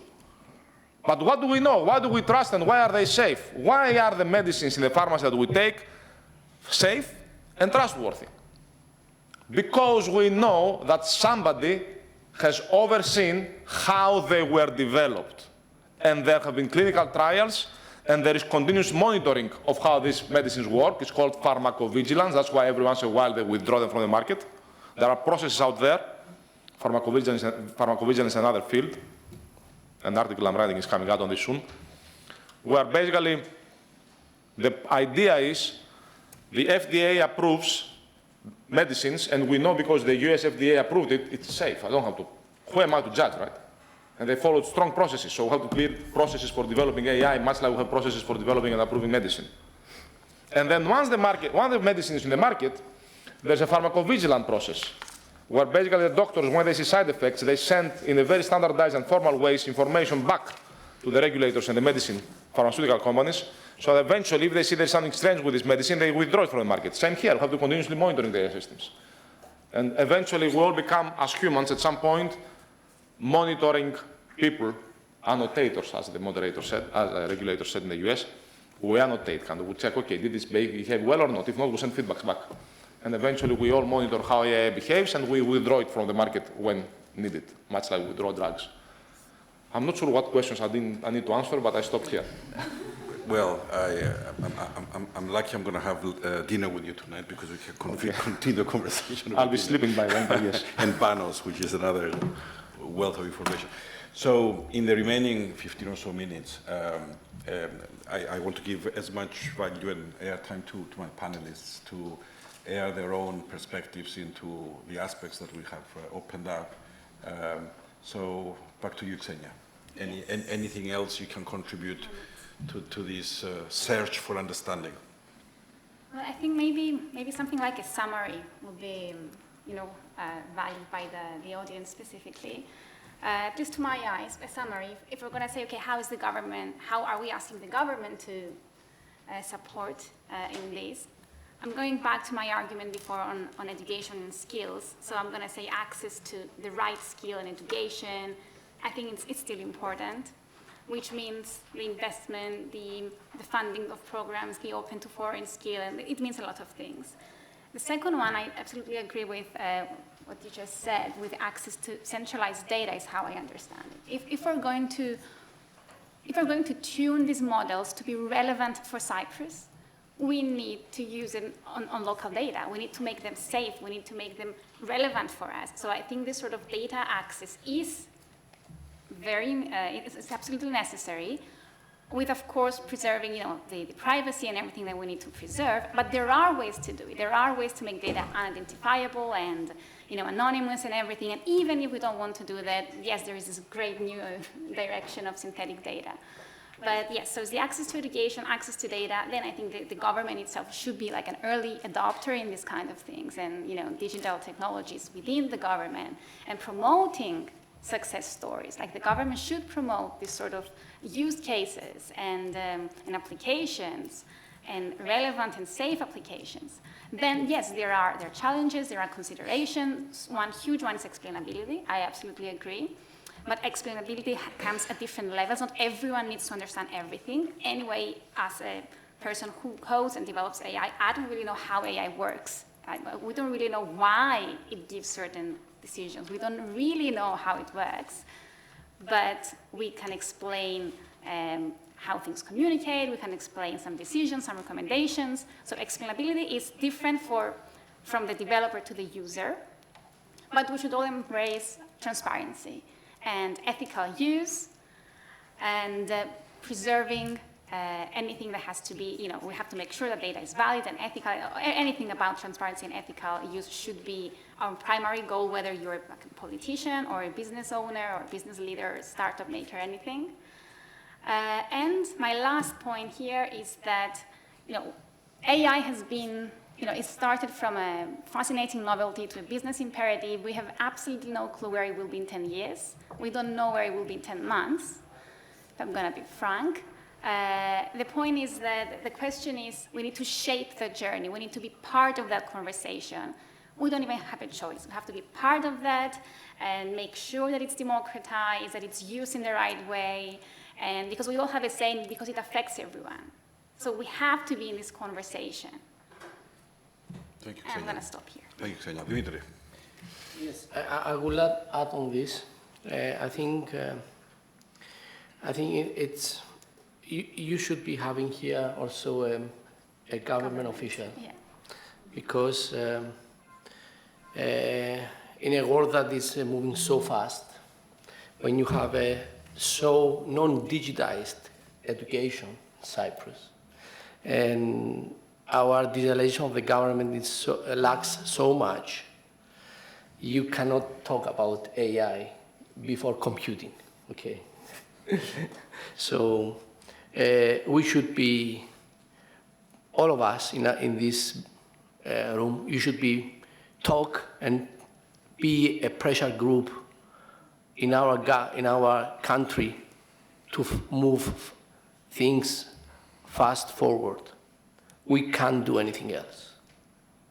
If the government, if our state will not support this and make the initial framework to work on these issues, you will not be a successful startup, because I see here many people that would like to code on AI, and there are so many solutions that you can give in our everyday life from coding and linking it to AI.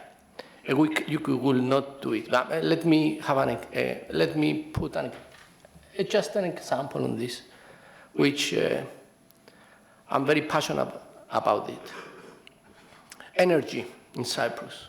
We have the most sunshine. We are the most sunshine country. We have the more sunshine in terms of hours per year in the whole Europe.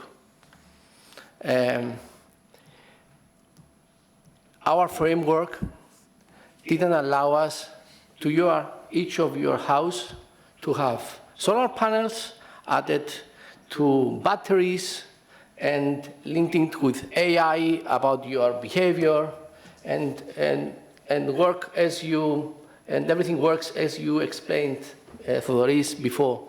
Because this technology is right here. It's not something that you will innovate. It's here, it's there. And we should be having this 10 years ago in Cyprus. And we don't have it even now. No one house, I mean, in this room is having a battery. Do you have battery? No. No, because you think that Cyprus Electricity Authority doesn't allow you. No, the European Union came and with the RED 3 directive allows you to have battery, but you don't know it. Okay? So is this the next and the startup idea? Who manages with AI your house energy? After you implement your solar panels, after you put your battery, you need a software to manage everything. Okay? When you sell to the electricity authority, when you consume, when you don't sell because the Cyprus Electricity Authority buys you back the energy in the middle of the day, very cheap, and sells you back during the night, very expensive, which is a global. This is a global example. I mean, it's nowhere in the world happens this. So, if you have an AI software with battery and solar panels, you should be deciding when to sell back to the Electricity Authority of Cyprus. Or if you don't sell back, you charge your car. So, I mean, we have to be ambassadors of this change. There is no way out unless we do this. Okay, this is my... Thank you, Dimitri. Anna, the activist. Although Dimitris is quite an activist as well. You're also an activist, as I understand. It's good, we need more. Where do I start? Okay, first of all, I agree with the last statement that we needed a governmental official here, because without the support of the government, nothing can be done. I think they need to create financial incentives to companies to be able to adopt new technologies, maybe some tax discount, so they will be able to afford it. Also, there needs to be creating networks, not only with local businesses that maybe they can work together in either creating tools, not so much that, but really bringing in tools, or maybe adopting it to their needs in their businesses. There are many things. Some of these are already written in the A strategy for Cyprus.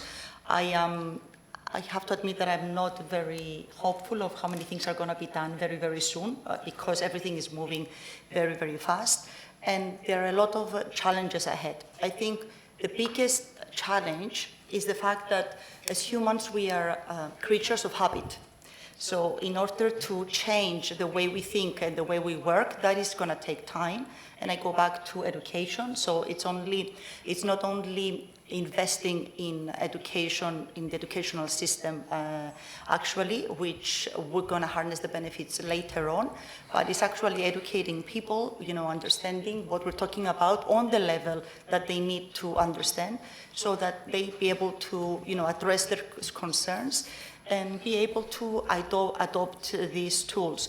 So I think there are a lot of things that need to be done. Nothing can be done on our own. Government needs to give incentives and regulations. The businesses have to be open and address, their employees' worries or concerns, and actually put leadership into practice. And us on a personal level, like really maybe educating, upskilling, and reskilling ourselves so that we can benefit from the brave new world. Thank you. That's it from me. Thank you, Anna. I'm tempted to give my own perspective as well, and I was thinking, so maybe I give my perspective, and then perhaps it will trigger some final thoughts for the panelists, and we finish with you as sort of final words of wisdom from you.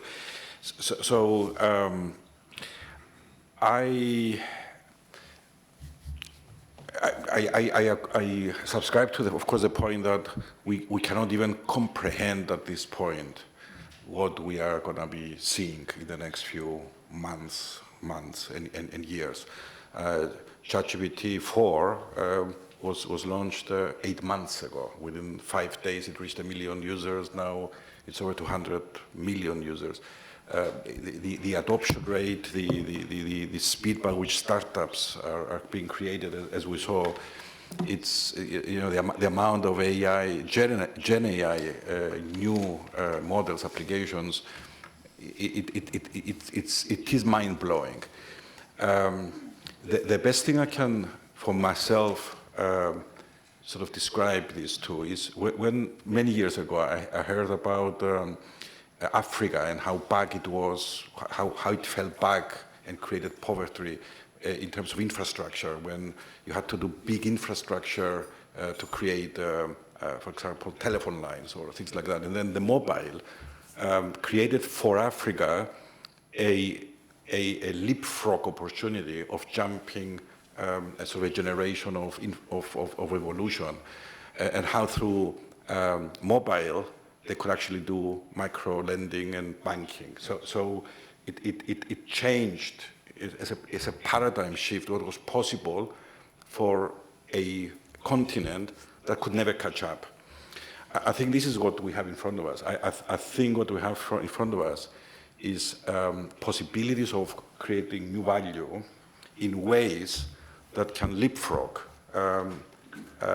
everything almost, in for sure every industry. I think it's a matter of months, few years maybe, before our smartphones become our personal assistants, the Alexas of the house, but sort of generally, so the Google of the past. Now you're going to be talking. Of course, we're going to move beyond text. It's going to be, of course, voice and images, but you're going to have your personal assistant in your pocket asking about anything and having a conversation in natural language. That is happening. It's going to become mainstream everyday reality. So the more our everyday reality catches up with these possibilities, then the ability to generate value in whatever we do, becomes an issue of imagination. Now, for Cyprus, I do not subscribe to this idea that we have to wait for government to help us. I believe absolutely the government has to be part of this, and this is what the panelist has been saying. But I'm a huge believer in the ecosystem power. All players need to push each other.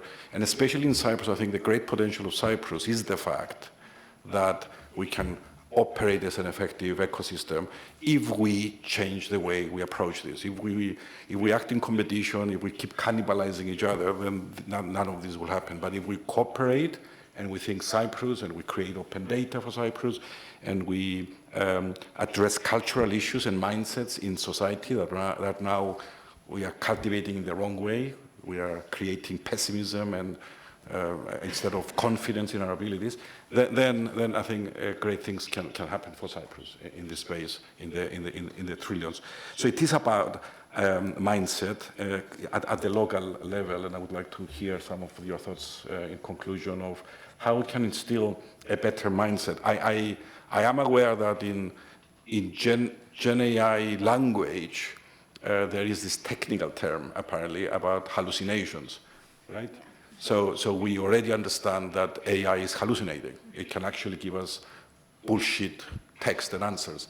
So there is the space for humans, especially in skills like relationship skills, leadership, and other skills that will create augmented humans. I'm very proud. I can see my colleague there.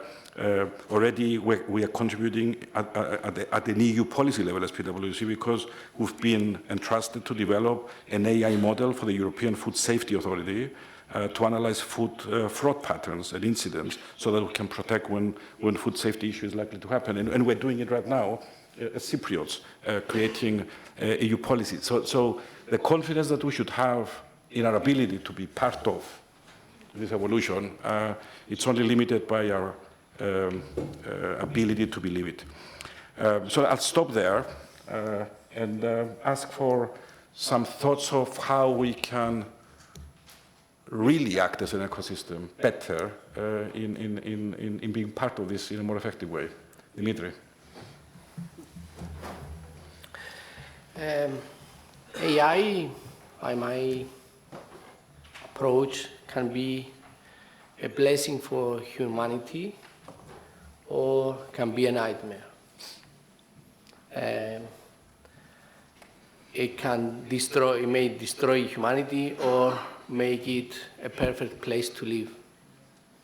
It's up to us to create the framework and the ethics and the environment to have it as an assistant, but not as our pilot.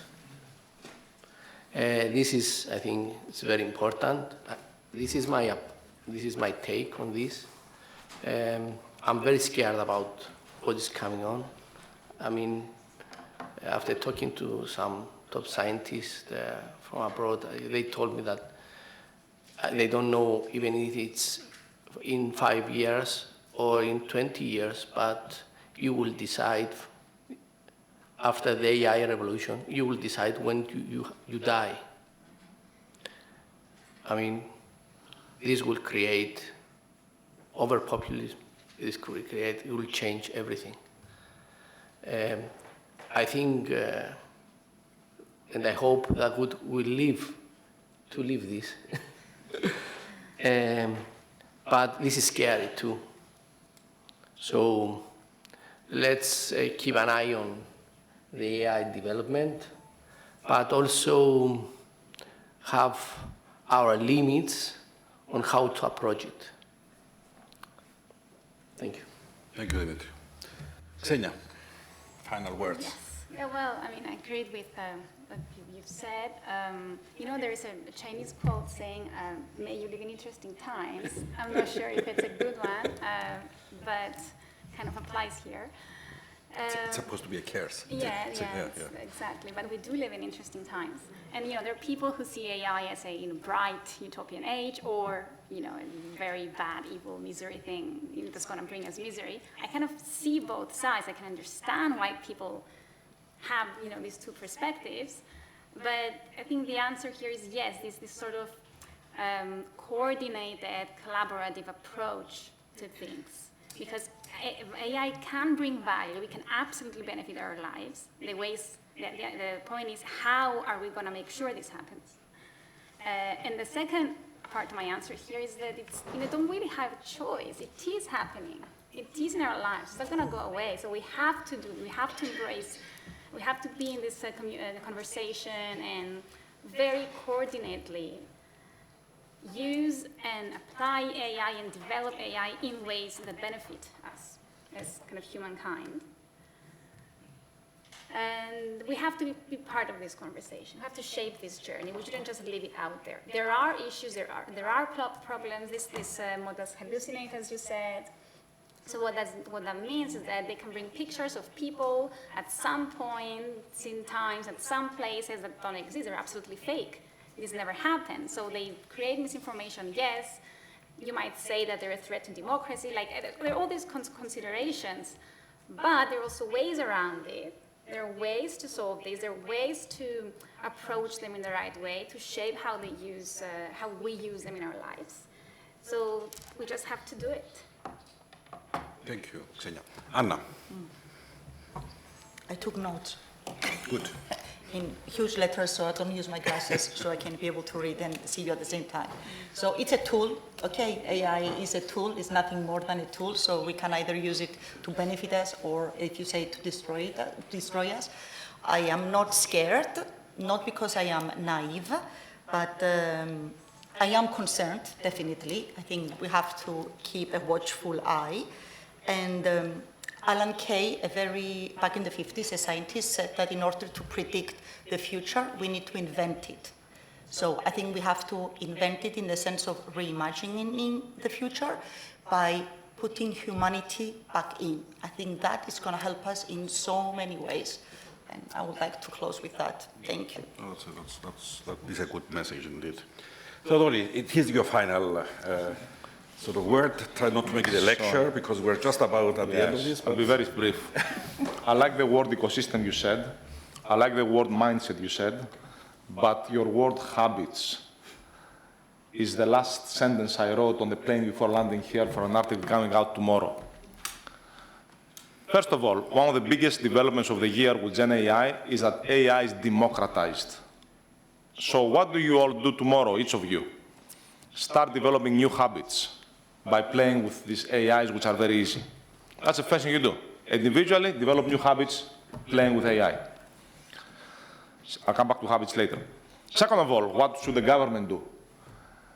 I'm going to direct you to share my thoughts about this to an article that was published in the Economikos Tachydromos in Greece 3 weeks ago that I wrote with my good friend and colleague from ASOE, Yorgos Vikidis, professor at ASOE, on a proposal, five, six, kind of 7 ideas, I don't remember, proposal for the Greek national AI policy, which is, you can find it online. So, and I also have it on some slides here that I never went through because it was not the purpose of the presentation, which, by the way, the slides, feel free to post somewhere. You have them, so you can also see those slides, which are for the national policy for AI.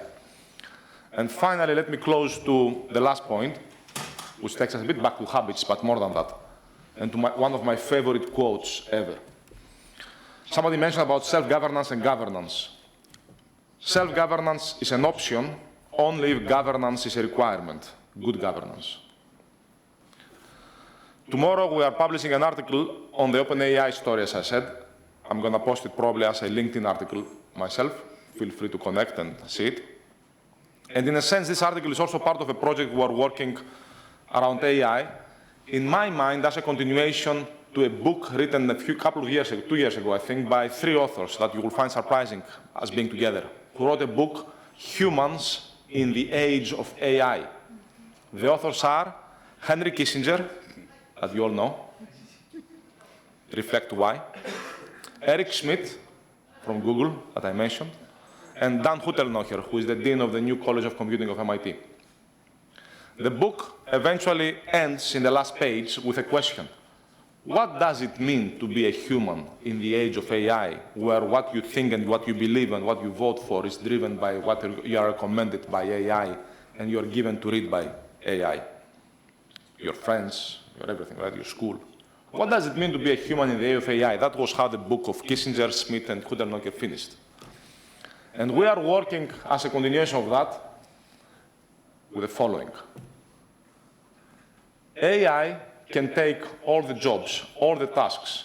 AI can replace a CEO, but AI should never replace the board. Execution can be given to AI. Governance is a human job. And let me close with a quote about habits that I was writing on the plane, which I'm very excited about.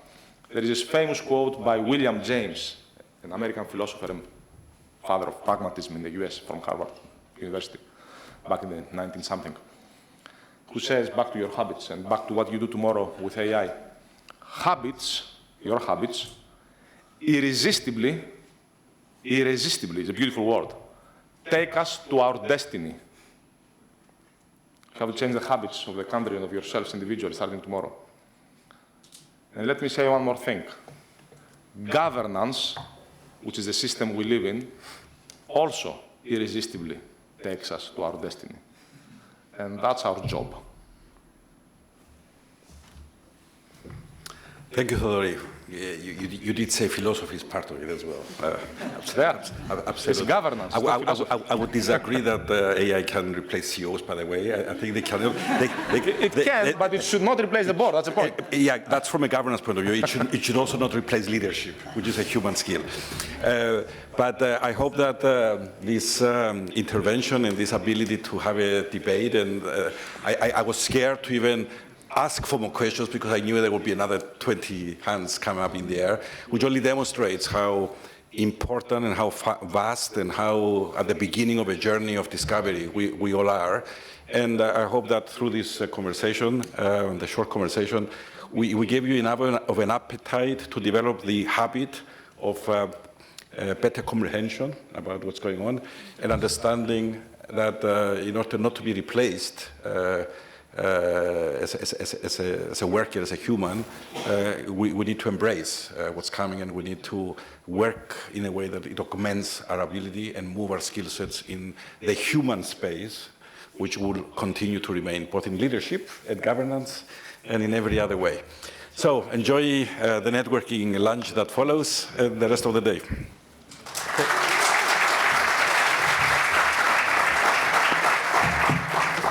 And thank you to my panelists. Hello, everybody, and welcome back to the second part of the 8th Entrepreneurship Innovation Forum. And in this part, we're going to see the 9 teams in the accelerator that took part, and we're going to announce the winner, first and second place. After that, we're going to see 8 teams that are part of the Launchpad, a new initiative from the university. Some ground rules is that initially we wouldn't be accepting questions from anybody, but after some short discussions, we will be allowing any persons, such as VCs, investors, angels, that would like to raise their hand and clarify something with the teams. 1 question per presentation, if we can keep it at that, just for the sake of time. All right, so the first team that we're presenting is Freya Labs.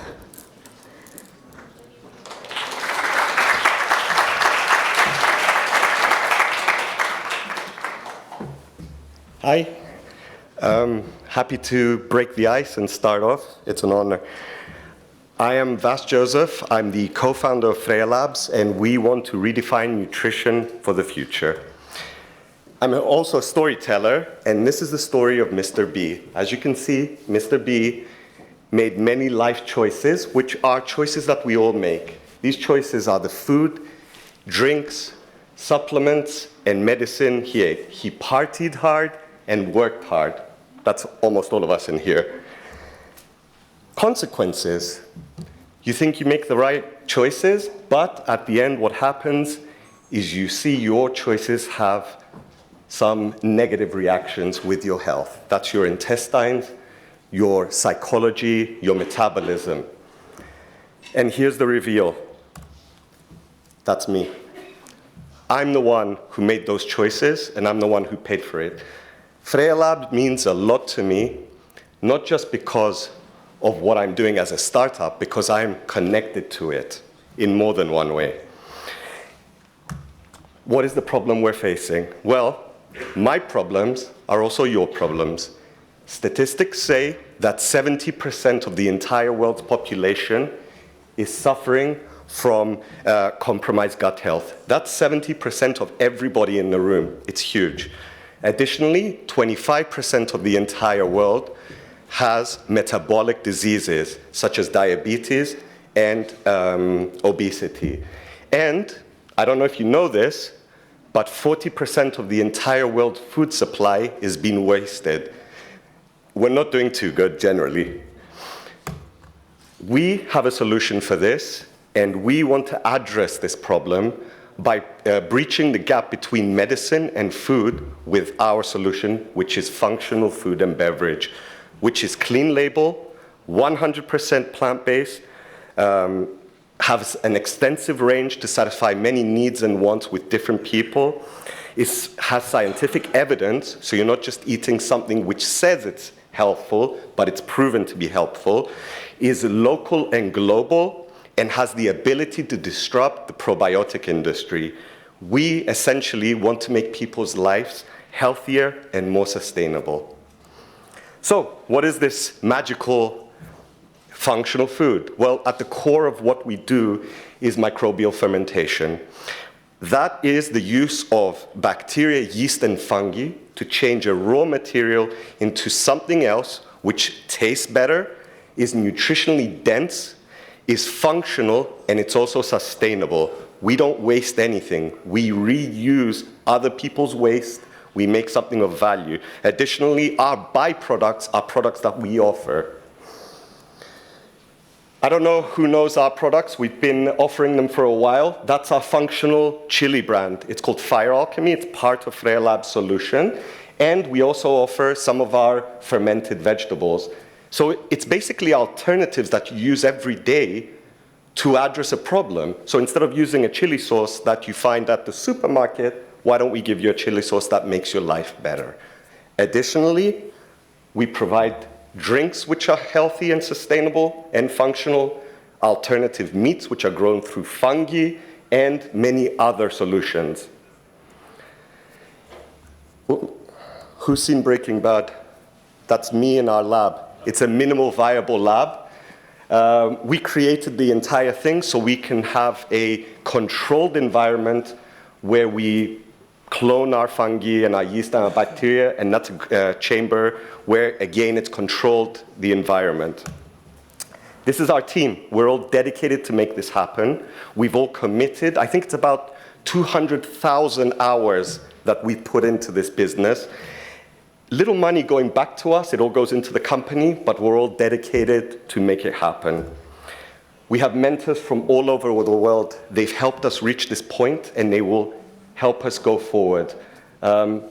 Jason White is the father of fermentation right now. We have his entire recipe and everything. And the person in the middle is my dad. He's a professional in the health industry. So we've actually defined our customers as well. We know who they are. These are repeat customers, and they fall into the following categories, which are the adventurous eaters, the health-conscious individuals, the environmentally conscious individuals, and culinary enthusiasts. We can satisfy many types of people with our solutions.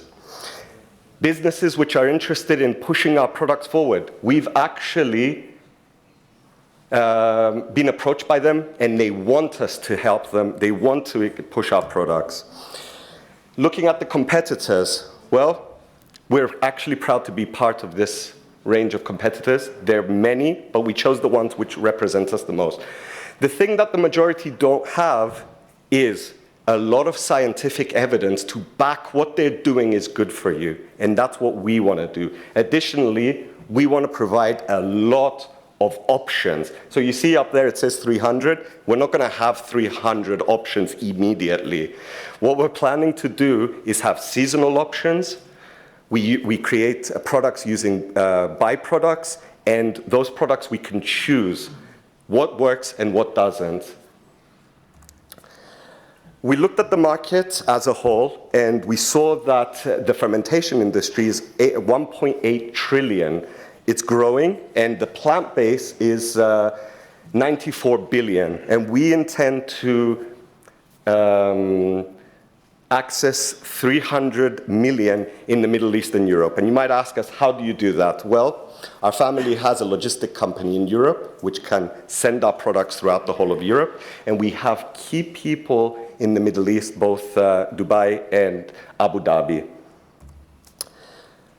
We looked at our financials and our projections. Some of the key things to consider is, up to now, without any marketing efforts, actually we spent 10 euros in marketing to celebrate, we sold to 1,486 customers, 80% repeat purchase. We know we're doing something good because they keep coming back.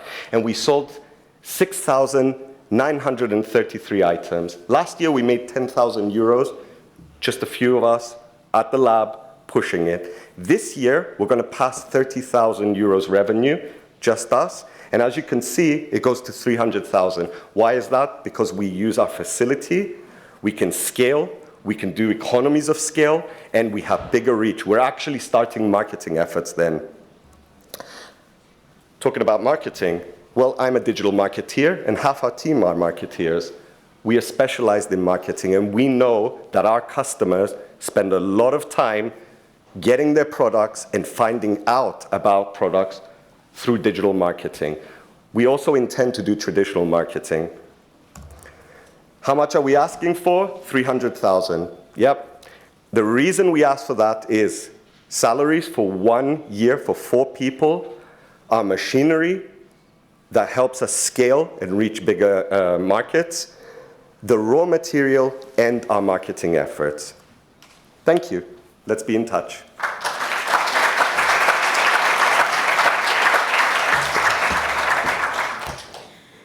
If anybody has a question from the group of people that I mentioned before, you're free to ask it now. Oop, there you go. This is my cheat sheet. Okay. Thank you, Vas. There will be a VIP event later that you get to interact with all the teams, so you can ask questions there if anything comes up. Thank you. Anybody who approaches me, I have some treats in the bag. So first come, first served. Just saying.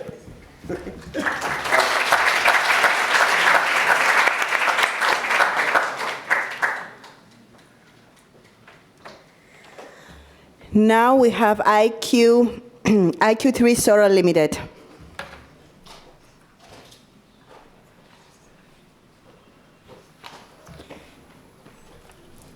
I don't know which are the two.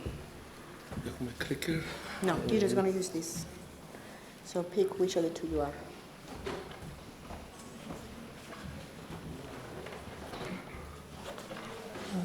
One last time.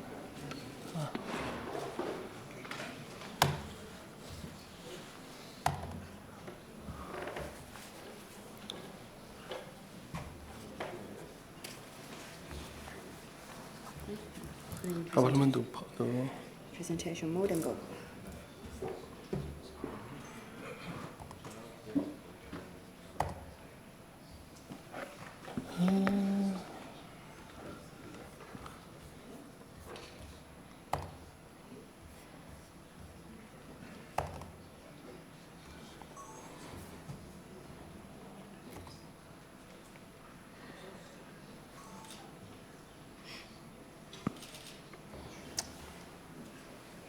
Oh, okay.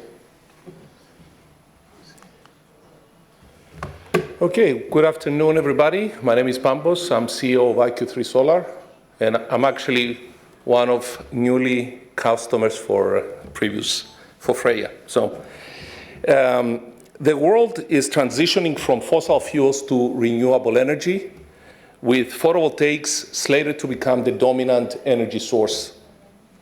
However, the issue with photovoltaics is that they are found to be underperforming on an average at 8% due to inefficiencies in their operations and maintenance. This is due to faults and degradations going undetected, not having a clear action plan to the operators, and not having predictive maintenance. We address this problem with our patented sensor that can detect degradation at about 5 times the sensitivity of traditional methods, along with our monitoring and predictive maintenance software that gets all managed through this cloud-based platform. The end results are presented to the user through a visual platform, along with actions for what they need to do in order to preserve their production. We are therefore providing the tools for early identification, planning, so that the operators can repair, maintain, and preserve the revenue. We will be offering this solution through a one-time installation fee, along with a yearly subscription-based modeling based upon the size of the park. And if we look at, for example, a 3-megawatt park, just for instance, the Cyprus actually has about 600 megawatt of installation. A 3-megawatt park that installs the IQ3 solar solution and saves 5% of their energy production for the next 5 years would actually be breaking even within the first year and having a net profit of about 120K. The market opportunity is very large, with the utility scale, which is the market we want to address. These are the large PV parks, being over 70 billion per year and over 1.3 billion spent every year on operations and maintenance alone. There is competition from newer companies and also more established companies such as Gartner and 3E. However, we are the only ones that offer the patented sensor, the fault detection, and the predictive maintenance, all in one package, offering great value to our customers. We've had significant traction up to now. In 2020, we received funding from Cyprus Seeds at the University of Cyprus. We were founded in 2022 and with pre-seed funding, and right now we are in the stage of beta site testing. We hope to be launching in 2024 and then by 2025 to actually have a foothold in Europe and in the MENA region. We'll be relying on our personal connections for our go-to-market strategy, along with the connections of our advisors and mentors. As we grow, we'll be setting up a dedicated sales force that will have expertise in the different countries. We would also be doing product demos at expos, and obviously building up a digital marketing campaign for inbound traffic. We'll be seeking 400K in funding. This is actually going to go to personnel so we can go full-time. Development, infrastructure, and production will be the biggest things, along with marketing. And if we receive this prize money, that would actually go straight into development, production, and marketing, because we'll cover the other expenses from other funds. We expect our revenue to be increasing in the next 5 years, breaking even in year 3, and with a projected income of 15 million in year 5. We do have a very strong, capable technical team with expertise in photovoltaics, and has received much recognition and awards for our work. And we're complementing this technical expertise by participating at the different accelerators, where we receive training along with mentors and advisors that are actually continue to help us through our journey. Thank you very much for your attention.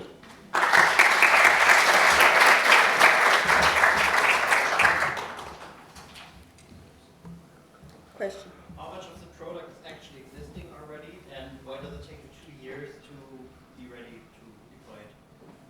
Okay, we are actually deploying by the end of this year, early next year.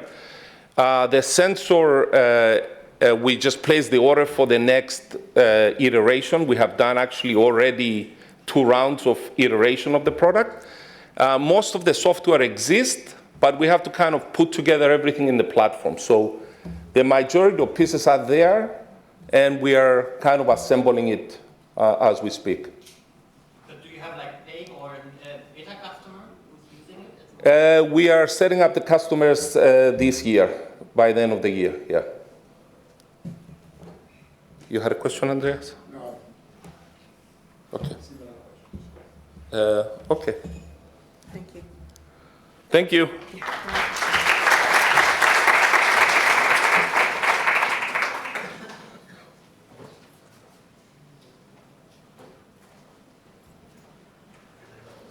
Design Inspiration Group.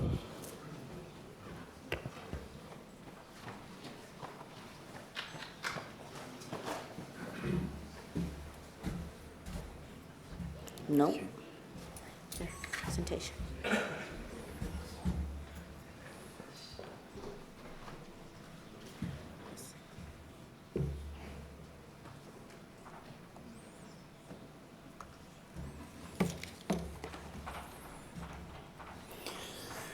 Okay. Hello to everyone. I am Spiros Zanetos. I am founder of Design Inspiration Group.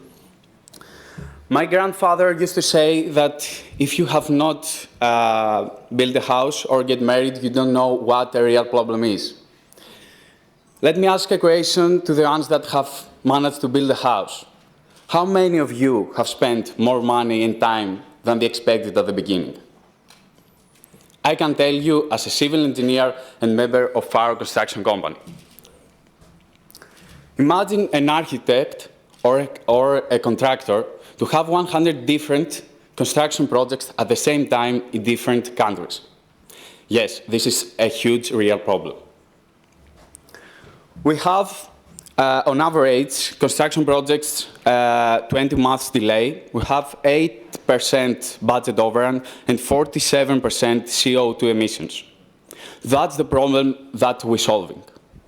We connect all the stakeholders in one unified platform to organizing, optimizing, and digitizing their workflows. As a result, they can deliver the construction project on time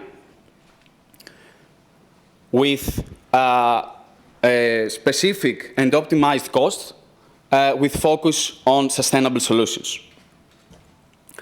The most important industry issues, it's disconnected stakeholders, undigitized preferences, incomplete project info, and high carbon dioxide emissions.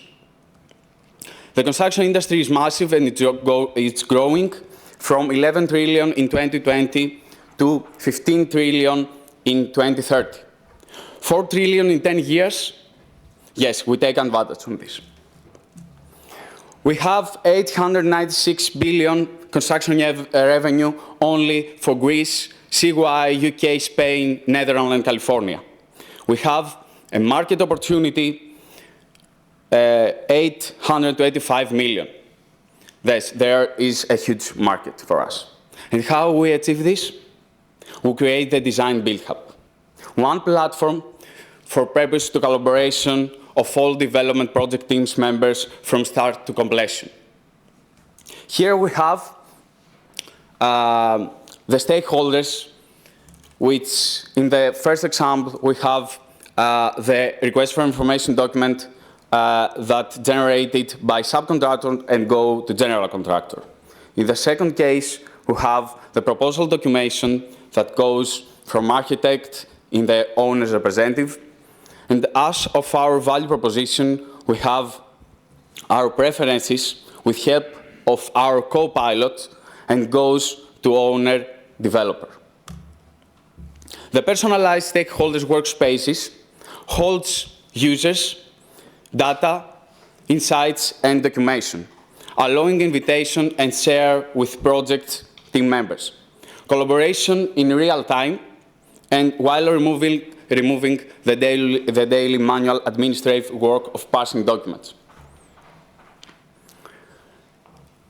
The stakeholders that can use our platform is architects, engineers, general contractors, and optional can invite owners and other collaborators. And of course, we adapt of all its project types, either for public or private. The most key features that we have is the co-pilot that working differently for each stakeholder, such as engineer recommendation, preferences, request for information, request for proposal, and real-time data that's separated in 3 modules with specific each features. Project financial, project management, and construction administration. Here we have how it's like our MVP in architect dashboard, our co-pilot beta in engineering and sustainability with engineering recommendations, and AI analytics with team collaboration network diagram. And how we earn money? We have subscription plans in our clients with 3 tiers, basic, pro, enterprise. We have a huge market opportunity with focus on SMEs. No one's focused on SMEs. And we are the first construction platform with automated co-pilot with focusing on global sustainability on construction projects. And it's not just an idea. We have a complete MVP trusted by 20 firms in 6 different countries with signed letter of intent, with highlights in CKK developments in US and TIG and Cole architects in UK. And of course, we have competitors because we are in a traditional industry. Our competitors doesn't focus on SMEs and has a complex and a difficult product to follow. Also, don't focus on pre-construction phases with automated tools, but we do. This is the reason that we will be successful, our team, with industry experts and advisors to guide us. We seek investment of 250,000 to use most of funds in our beta platform to deliver it in the firms that signed our letter of intent. And thank you very much.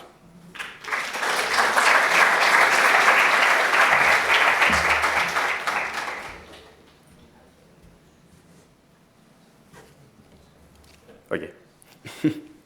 Thank you. Thank you. Thank you. All right, next we have Multians, the creator space.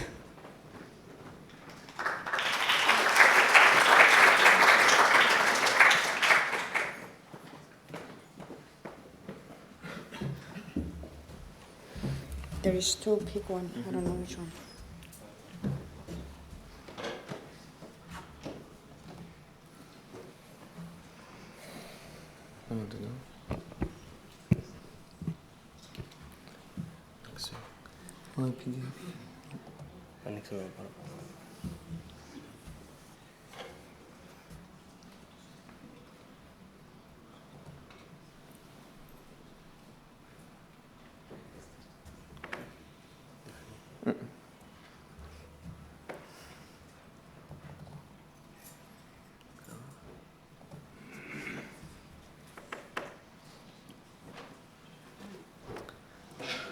Έχουμε κάποιο πρόβλημα. Απλά στο slideshow. Γιατί? Okay.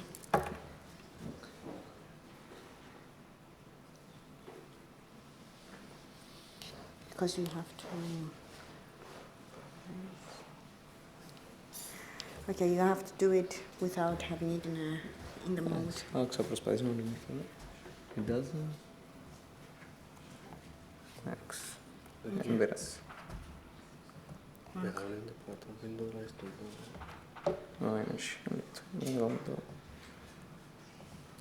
Thank you for your patience. We need 1 second. Okay. Okay.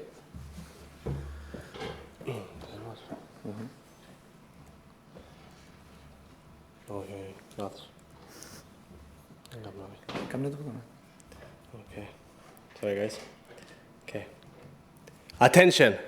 Attention is the new economy, and creators know best how to grab attention. We are consuming content every single day, and behind that content, there are creators that are influencers, celebrities, marketeers, businessmen, farmers, workers. Anybody can be a content creator. Actually, 1 out of 4 people in this world are creating content for the internet, whether that's a TikTok video, a YouTube podcast, or a LinkedIn post. Creators that decided to be media entrepreneurs and are successful are now making millions, and they have changed completely the digital marketing landscape. Did you know that before the pandemic, we had 50 million creators? Now we have 160 million creators that are beginners. And out of those, 70% make 500 euros per year. It's a clear problem that beginner creators are struggling to find success. And this is the challenge we are trying to solve with Maltian's creator space. Let's take Maria for example, an accountant that wants to become a content creator, but she doesn't know how to start, what equipment to use, where to upload, how to upload, and most importantly, how to make money out of all of this. She's lost because there is a clear absence of a unified support system, and the market is oversaturated with tools and platforms. Maltians is not just another platform. It's an all-in-one solution for beginner creators like Maria, transforming them into media entrepreneurs. From creator community to skill academy, resources, tools, and work opportunities, Maltians is here to help anybody that wants to tap into this industry. Our platform generates revenue from 2 primary sources: from creators utilizing our products and services, and from businesses that are seeking to find creators in order to sell to them or hire them. Imagine Maltians as Tinder, but we are matchmaking businesses with creators. And while doing that, we are cutting down costs and time resources for our clients. We are ambitious. From 200 users we have right now to 16,000 users by the end of next year. And these are not just numbers. They are transformed lives within a collaborative and engaged community. We are projecting over 200,000 euros in revenue by the end of next year and 1.1 million euros in revenue in year 5. Without even launching our MVP, we managed to generate around 20,000 euros in revenue this year and matched 100 creators with businesses. Our vision is for every creator to be able to reach success. But who is behind this idea, you may ask? Meet Panagiotis Polemidis, the CEO and co-founder of Maltians, a worldwide traveler who managed to visit more than 45 countries by creating content. He's also a recruitment specialist in digital marketing, and whenever you see this guy, he has a new fun story to tell. Maltians wouldn't be possible without Andreas Papagiannis, the COO and co-founder of Maltians. He's an amazing film entrepreneur, knows everything about media tech, and most importantly, he believed in my idea. We are both creators, we know the struggle, and we have the solution. But we are not alone in this game. We have a team that they are from operations to finance to artificial intelligence to design to community management. They are going to be with us in every step we take forward in this business. If we win this competition, it will accelerate totally our game. We will literally fly, but yes, Andreas can tell you a bit more how we're going to use this 17,000 if it's going to happen. So the competition fund will break into 3 points. A good amount will go into finding and bringing the most valuable content from around the internet into our platform. The least amount will go into purchasing essential software like CRM, project management, AI tools, in order to enhance the user experience for our users. And last but not least, the biggest amount will go into marketing. We believe and we know that daily content uploads and proper influencer marketing is essential for organic growth, but we need the capital to invest in order to be able to bring Maltians worldwide and not just in Cyprus. Thank you very much. Thank you.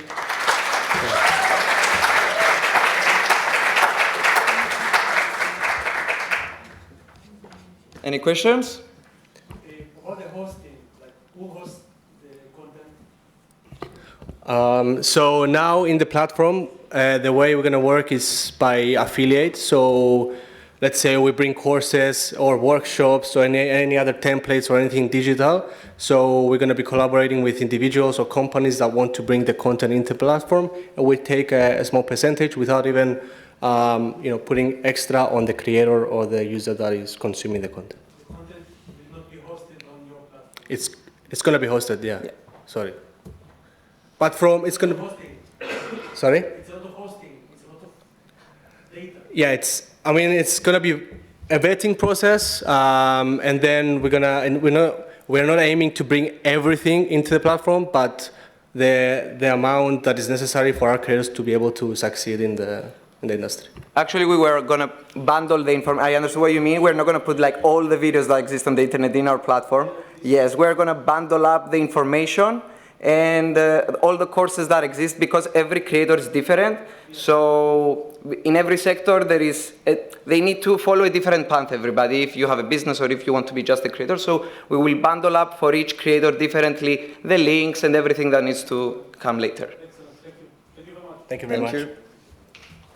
Thank you, guys. So let's groove it.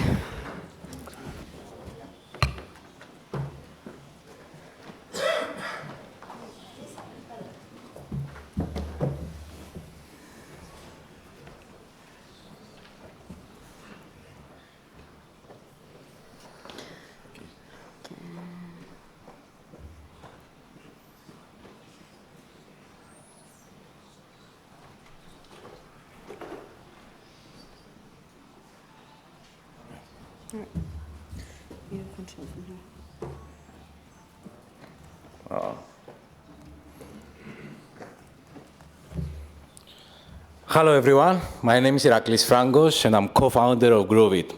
So have you ever been to a restaurant and you enjoyed food but you are devastated by the music?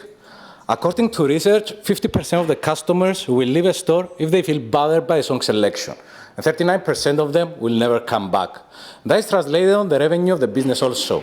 The right selection of music can increase sales by more than 10%, something that business owners seem to already know. Despite that, 21 out of 29 million venues worldwide are still using consumer music platforms like Spotify instead of business alternatives. And the reason is because those business alternatives are running just like Spotify, putting the owner, the user, the owner of the business, in the position to be the actual curator of the music, a process that presupposes time, effort, and expertise that should be held in-house of the business. Imagine creating a restaurant, and the only option you have for building your menu is to go to the internet, find recipes, and do it yourself. Imagine not having the option to outsource that crucial element to a professional, to a chef. And that professional for the element of music is the DJ. The DJ who nowadays is relying 100% for his income on his physical appearance without having any options to make money online. And that's what Groovit is all about, a platform that provides all the necessary tools and processes in order for businesses to have the option to outsource their background music to their local professionals, to their local DJs. By doing so, they can enjoy a fully customized music outcome based on their unique needs without spending any time or effort. At the same time, the DJs can create a recurring monthly income by providing their services remotely from the comfort of their laptop.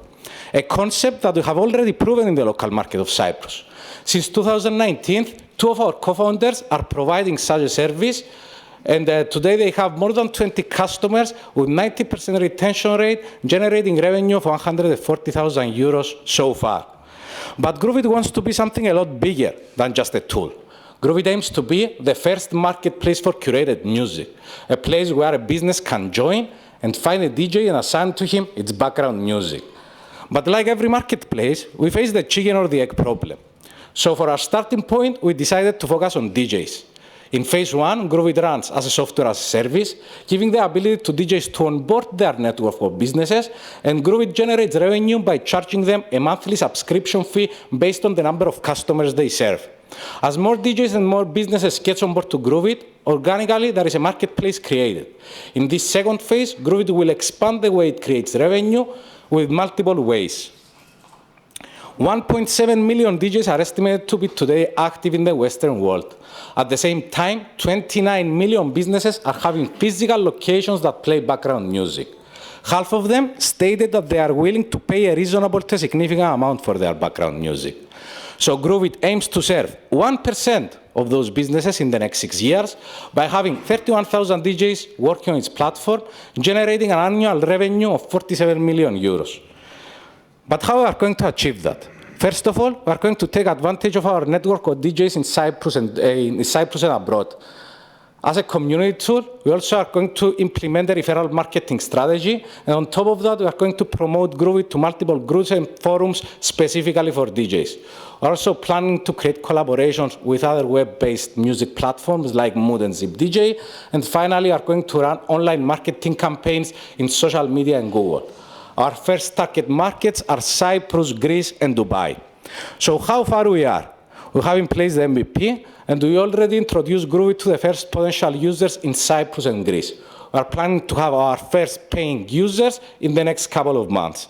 The team behind the project are the 3 co-founders with decades of experience in music and hospitality industry, but also in finance. We have a dedicated team with 3 developers and also 2 advisors from the startup and the legal world. So we are not fundraising at the moment, but we are aiming to run our first round in the next 6 months. If we win this competition, we'll allocate the budget, we'll allocate the price to our budget for running expenses, business development, and product development. So our team is definitely ready to grow it. Are you?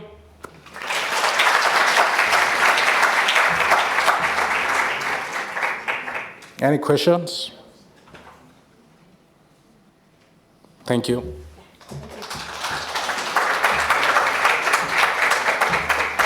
Next up, we have the AINS project.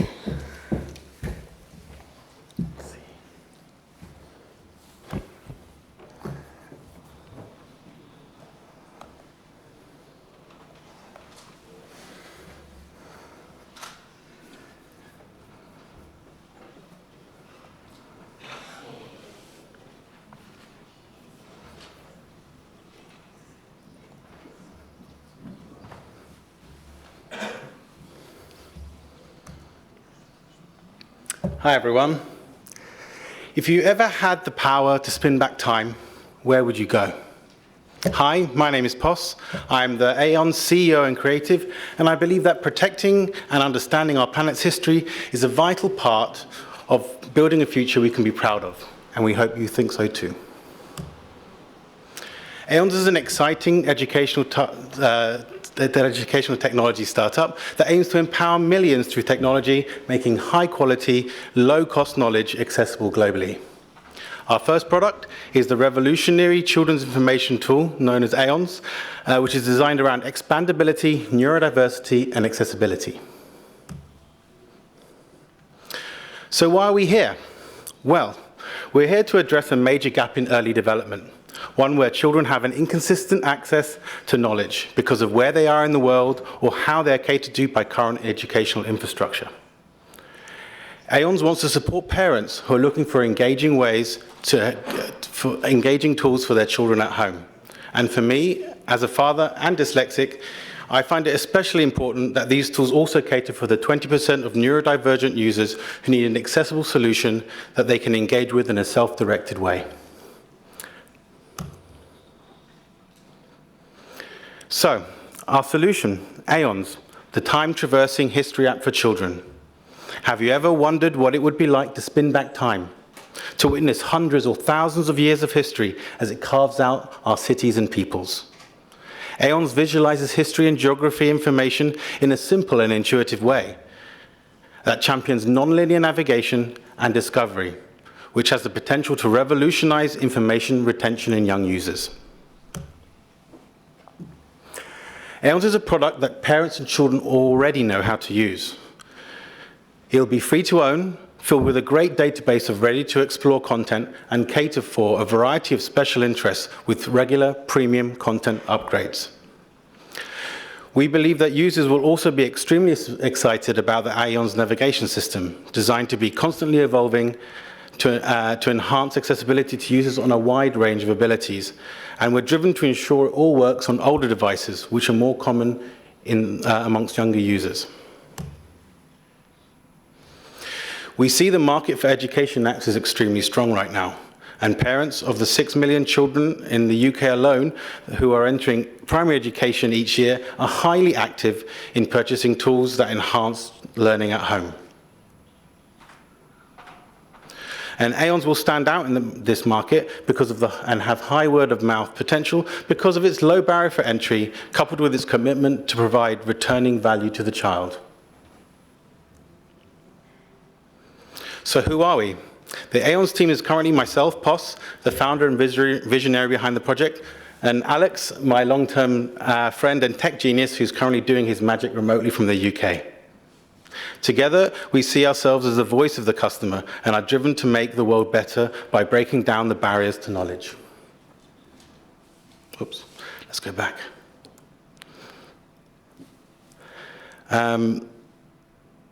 We will be excited to grow the team further in the new year and are looking for partners to help us build the Aeons brand and financing prospects. And after the prototype phase, we would also be happy to onboard an experienced CEO to help us drive the direction of the MVP and help us reach our later stage funding goals. Aeons will enter the market with a bang, quickly building an engaged user base that will support a freemium business model, converting users into paying customers with high-value premium content.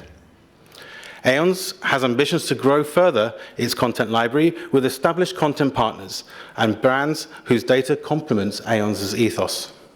And beyond the app ecosystem, we also envision shaking up new markets with technology collaborations that will help us reinvest those innovations back into the app and keep us ahead of the competition. The project is currently in a renewed development phase with an updated vision responding to end-user feedback from our early proof of concept build. We also have an extensive amount of work complete on the prototype content that has been derived from my family-owned children's history book publications, which sold over 350,000 copies.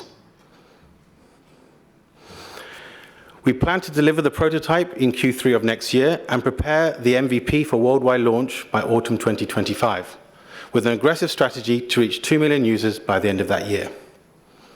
We are now ready to meet our partners for the pre-seed round of investment, and Aeons is looking for €604,000 to accelerate the growth of the team, production of the prototype, and perform extensive market testing. If you'd like to be part of the Aeon's journey, we are ready and are happy to answer your questions. Thank you all for your time.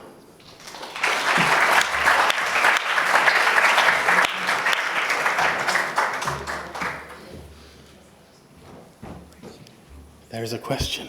Yes, why do you need so much money for implicit access? So one of the biggest problems we have when testing out prototypes is not having enough market exposure. And one of the most important things for us is to make sure when we're informing our MVP, we're making sure we're hitting the ground running with all the information that we need. Whether or not it's changes in the team, changes to art direction, all of that will be informed as to where and how far we push the MVP.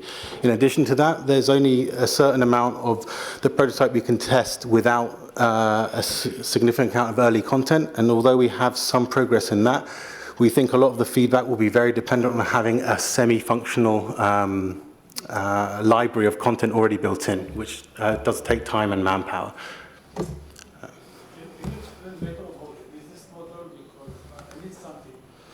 Sure. The app is free. Yeah. The app for free. So where is the revenues coming from content? So the reason we're pushing on the freemium business model is we want to make sure that we give primarily access to as many children as possible around the world. That is our main goal.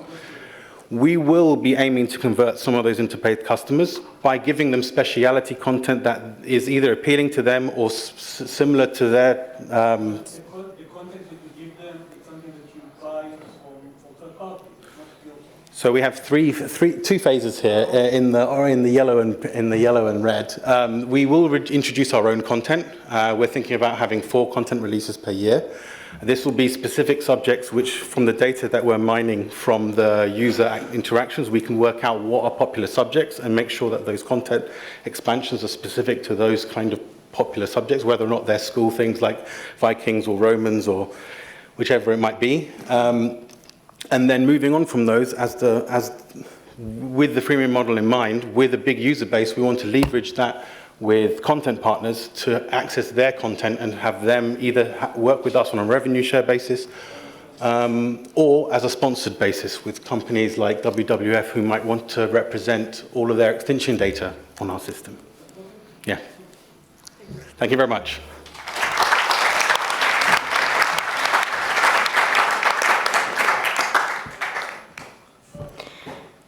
Next, we have bracelets.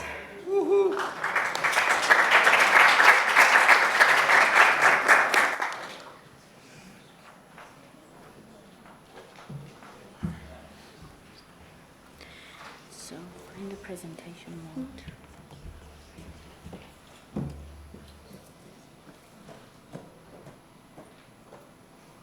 Hello everyone, I am Maro Manoli, the CEO and co-founder of Embracelet. According to the World Health Organization, 1 in 100 kids is diagnosed with autism spectrum disorder. 40 to 65% of that have noise sensitivity. Now you may ask, what is noise sensitivity? When a person is being bothered, triggered, or even in pain due to certain noises.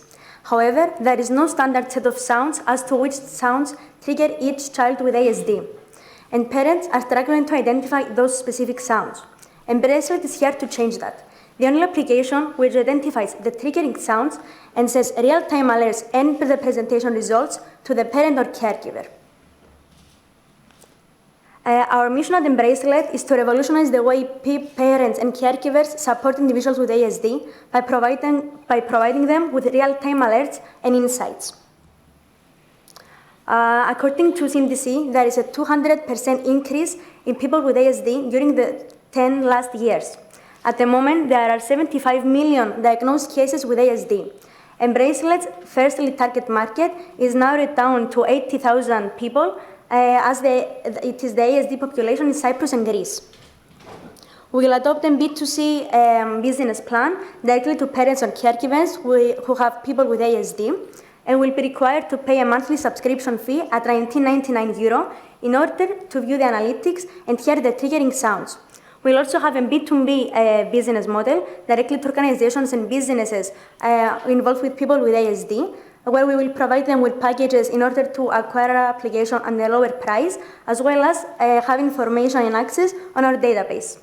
At the last stages of Embracelet, we will have a B2G business model directly to the government, where we will try to make agreements for the free provision of our services to people in need. After our competitive analysis, we have concluded that Embracelet's unique selling point is the sound analysis feature. It is something that none of our competitors offer at the moment, and it is a very important feature that sets Embracelet's experience as very insightful and personalized. Now, let's see how it works. Embracelet will be an application downloaded on the parent's or caregiver's phone and connected to the smartwatch that will be worn by the person that has ASD. It is important to note that the parent will make an account for themselves and a profile for the child. Therefore, when the child is being taken care of someone else, like the teacher, the caregiver, they will be able to log in with the same credentials and receive the real-time alerts as well. So, through the smartwatch, there will be continuous heart monitoring. When the heart rate increases, it indicates a potential crisis. It will then send a real-time alert to the parent in order to prevent the crisis, but at the same time, record the surrounding sounds. The recorded sounds will be then analyzed and classified and presented to the parent or caregiver through the application, as you can see. They will then be able to see the crisis history as well as the sounds that have triggered the crisis. We have already established 2 partnerships with organizations in Cyprus, the Cyprus Autism Association and the Autism Practice Infinity Solutions, who have both already helped us and expressed their willingness to help us through the research, development, and the promotional stages of Embracelet. We also have 2 external advisors, Dr. Nefi Haralambous, who has over 20 years of experience working with people with ASD, and Dr. Miguel Batsali, who is a resident doctor in child psychiatry. Now, let's see our financial projections. For the first 2 years of operations, we'll concentrate our efforts on the Greek and Cypriot market, and on the 3rd year, we will expand in Europe. As you can see, based on that, we will be profitable during year 3. We are actively seeking for a 350% of investment, which will be crucial in covering essential expenses like salaries, marketing costs, and the software development, as well as maintaining a sustainable business during the first 2 years of operations, despite the expected losses. Our team consists of 7 members with background in business, engineering, computer science, and accounting. Thank you very much. You can also connect with us through the QR over there. Thank you.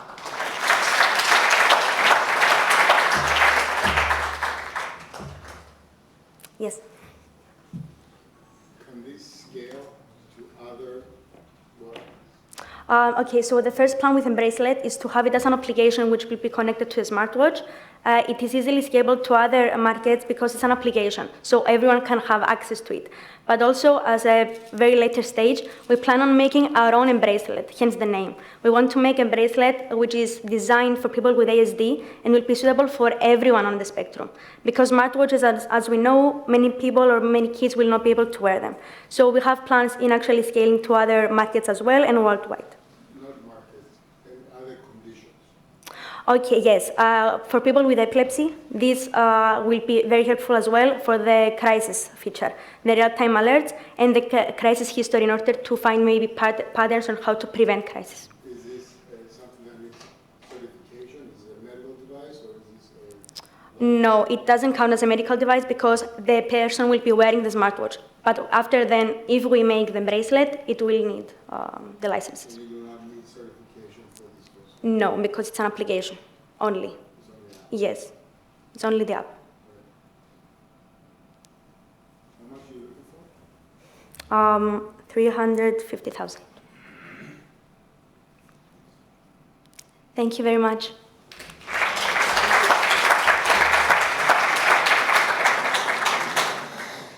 Next, we have Park in Town.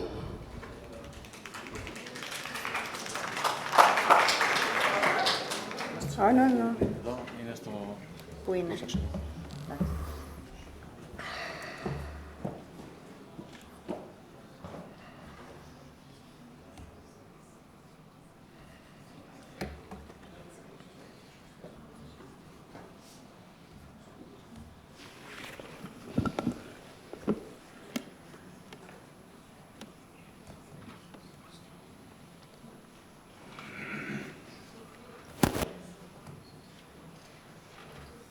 Hello, I'm Nikos. I'm the founder of Parking Town.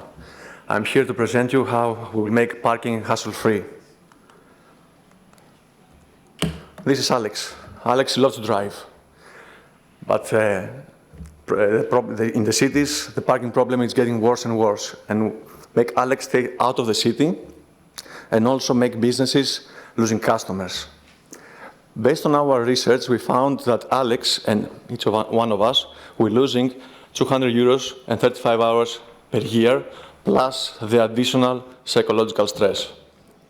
Besides the existing solution like Google Maps navigation, which is great, getting extremely messy and unreliable on the last mile parking information.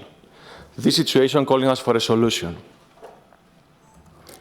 We aim to develop an application that helps drivers to save time and money by allowing them to find, choose, navigate, and pay in contactless, while at the same time parking owners, they can increase their revenues and offer better customer services. This is a win-win situation for all, even for the cities, reducing the CO2 emission and the traffic congestion in our cities. To help me understand why we will use the product, please, like Alex will do every day, please raise your hand if you have 3 euros in coins in your pocket right now. Great, those two, you are the lucky. Everybody else needs Parking Town to find available parking spots and pay in contactless. The market size in Cyprus is 950, approximately 950 private parking places.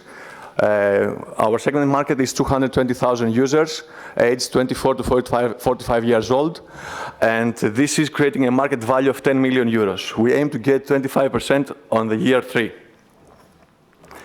We believe that we stand above our competitors by unifying all the parking places in a city under our platform, offering useful tools and unique features. We focus our analysis on 2 main factors: how the drivers can pay and what are the available features right now.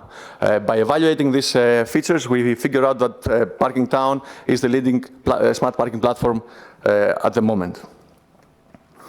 Our application will be for free. For free, every user can download it and find and navigate any parking place in the city. We offer real-time availability and the ability to pay in contactless with a 50-cent fee per transaction. And we have our premium service allowing the drivers to pre-book their favorite parking place for a 2 euros transaction fee. This is ideal for busy professionals or families who are looking for time and convenience. Talking now about our business model, let's dive deeper to our financial projections. We aim to get 2% of the market, serving 4,000 drivers year 1. By year 3, we expect to get 25% of the market, serving 55,000 drivers, and get 1.4 million euros as a net income, and expand our business activities international. Our plan to go to market has 5 steps. The first step is to test our MVP. Second is our business activities, B2D and door-to-door, to create technical demand, and we split our marketing campaign in 2 phases and 3 action steps: pre-launch, post-launch, pre-launch, launch, and post-launch, with clear objectives, KPIs, timeline, and budgeting. We are a team of 5 experienced and ambitious professionals. We have delivered the first smart parking system, public smart parking system in Cyprus, and one of the biggest projects in Europe. We know the competitive landscape. We know how to build effective, scalable systems. We know how to drive effective marketing campaigns. We are looking we are calling you today for action to compete at the international level. We seek 380,000 euros funding to develop our platform, cover operating expenses, and stay ahead of the competition for 12 to 18 months. In return, investors will receive a stake in our company, enhance drivers' lives and the life quality in the city centers, and profitably revolutionize the private parking industry in Cyprus and abroad, promising that Parking Town will become the norm. We have the team, we have the solution, we have a beautiful product, and we have traction to back our vision. Thank you very much.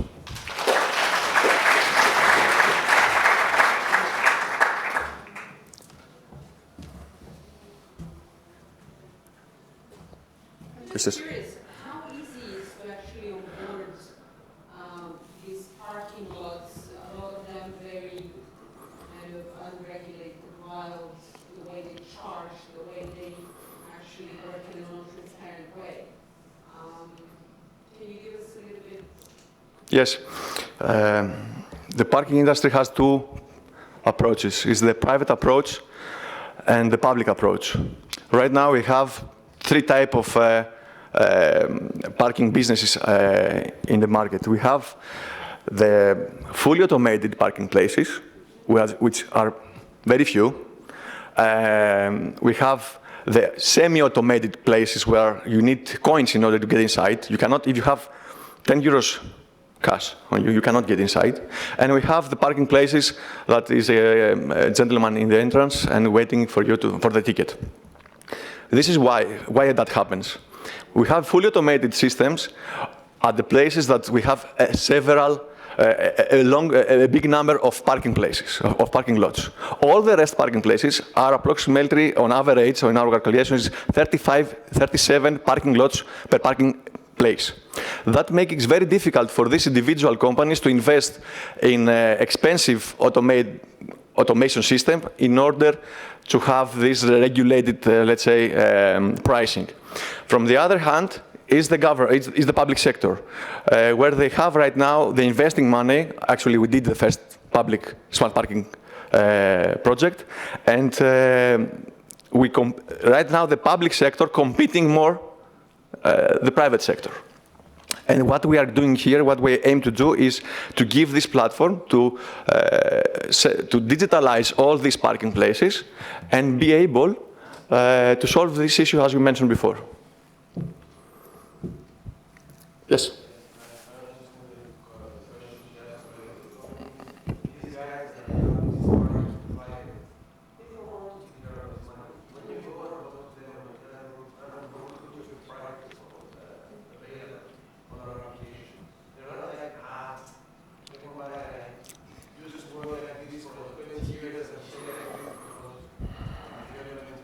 Yes, this is normal reaction. Our job is to change this perspective, and for this reason we use this business model in order we look at the private parking owners as partners, and we don't asking something from them on return, just to sign up in our platform, and then we run everything else under our platform. So like this, they don't have to invest, they don't have to spend money to be digitalized, and from the moment that they will do it, they will realize the benefits and be the norm of smart parking in the market. Thank you. More questions can always be asked later at the event outside once we finish, just to keep the time. Thank you, everybody. So going to the last presentation of the Accelerator program. After this presentation, we will be announcing the first and second place awards, and then we're going to have 8 presentations from the first time program that we launched, the Launchpad, which is teams that I think for the most part already have traction and they're at a different part of their journey. So we now have play task.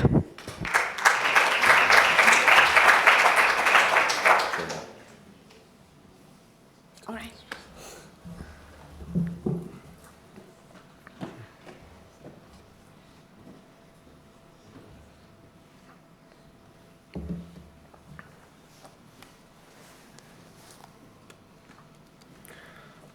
Sorry for scrolling.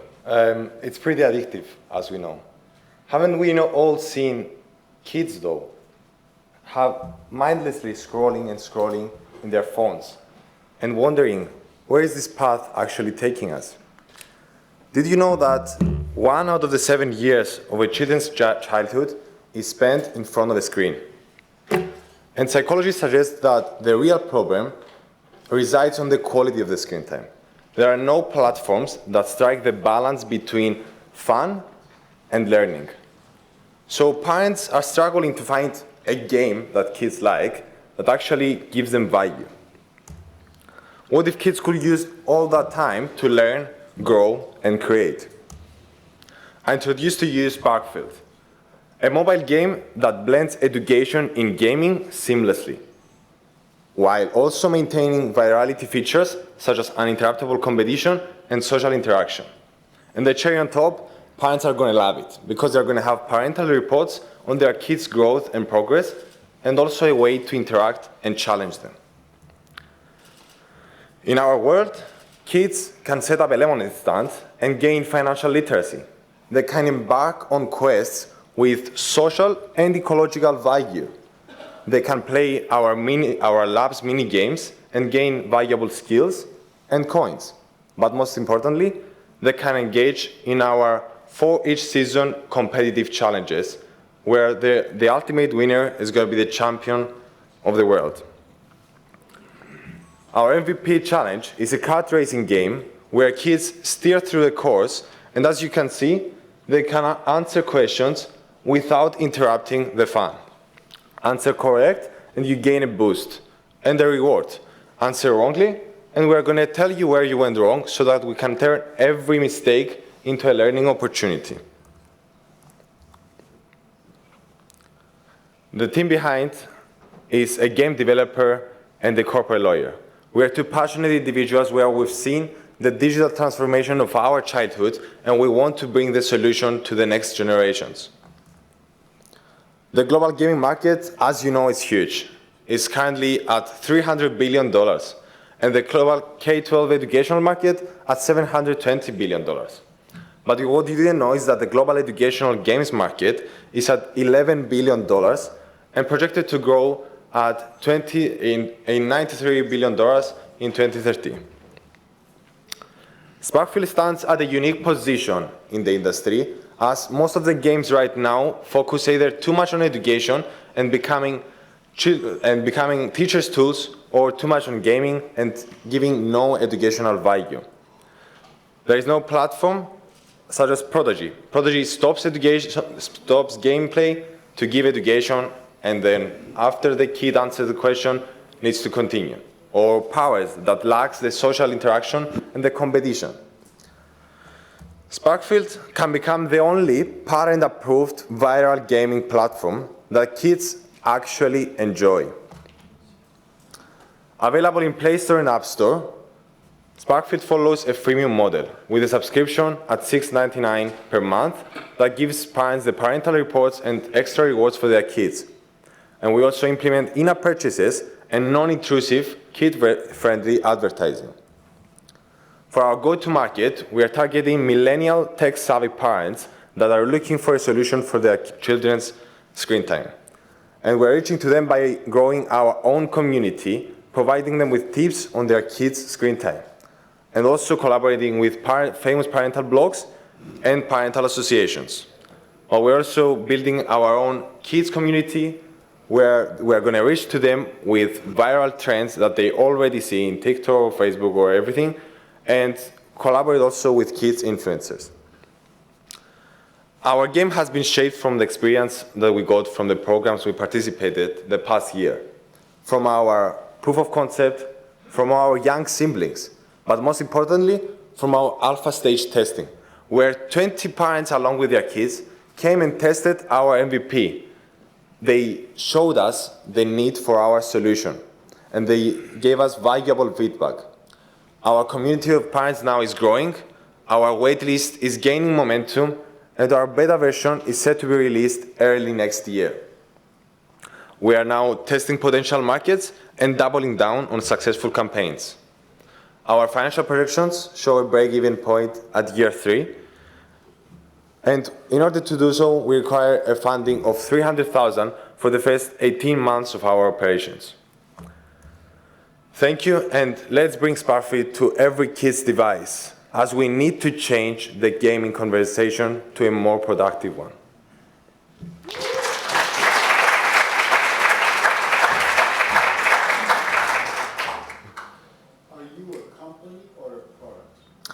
We're a company. Playtask is the studio behind Sparkfield. Sparkfield will be our main focus, our main product, which is the educational game. One game, and as we are going to follow steps like Minecraft and all those companies that also created other experiences. We want to create experiences with the same focus, but our game is our sole product for now. Thank you. Thank you.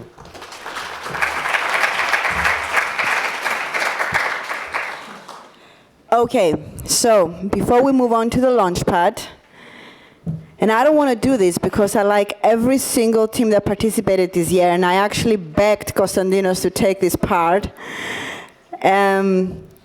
Yes, you want to? No? All right, so we have to announce the top 2 places. And like I said, every single one of them, if they were competing against anybody else, maybe, but all of you guys together had a tough competition this year. So I want to announce the second place first, and that is Freya Labs.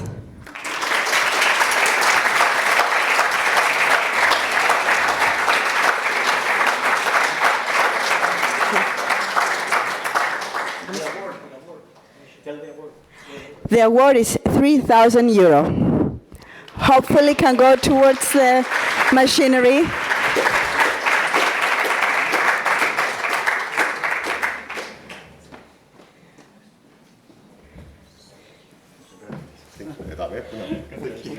We don't have a check to give you right now, It's okay. but, so we're not going to even pretend, but you'll get. You better record me so you guys have proof. Thank you. Okay, let's take a picture.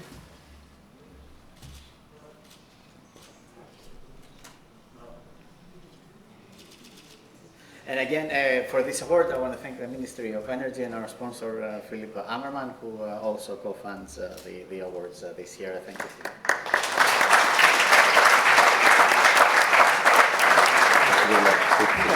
You can stay here because it's going to be a group picture. So. All right, so for the very difficult task of announcing the winner of 2023 Cyprus Entrepreneurship Competition, I don't want to delay it. IQ3 Solar Limited.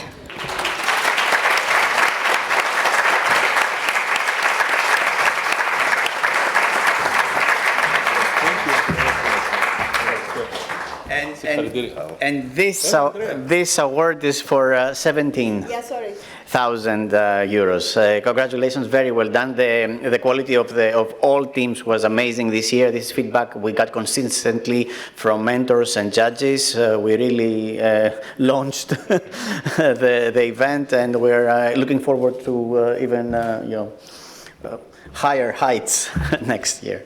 Yes. Thank you very much. Can I just say one Yes, thing? absolutely. Thank you very much for this trust. We hope to put the money in good use, and we will go to the market. Actually, we did have slight traction with beta testing in Greece already.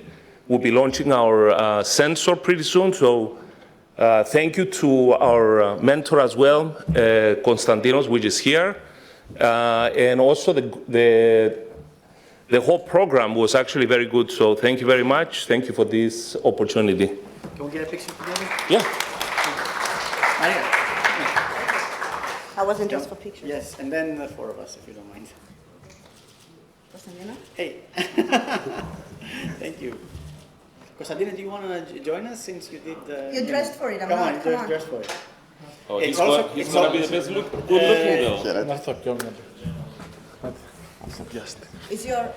Is here your... There she is. Okay. Who? Come. Yeah? And also is your mentor here? Andrea, έλα ρε. Πού είναι η υπόλοιπη? The more the merrier, guys. Τέλεια. And one more. Συγχαρητήρια. Yeah, I just want to say I couldn't do it without Greta. She's my wife and my co-founder. Oh, wow. And Freya's our daughter, so Freya Labs.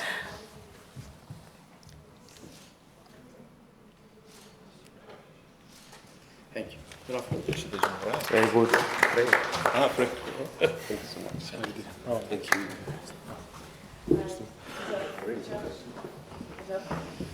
Yes. All right.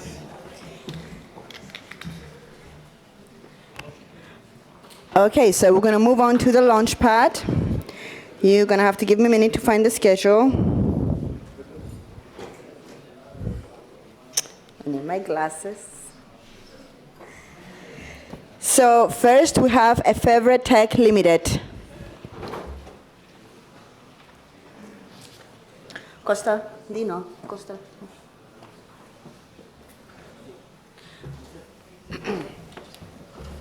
Launchpad. Sí. Bring the launchpad.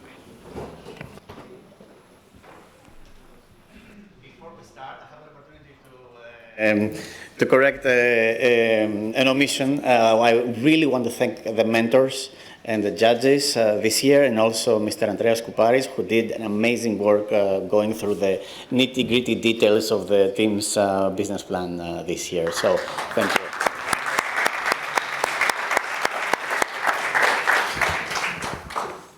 Yeah, ladies. Hello. Just a second, please.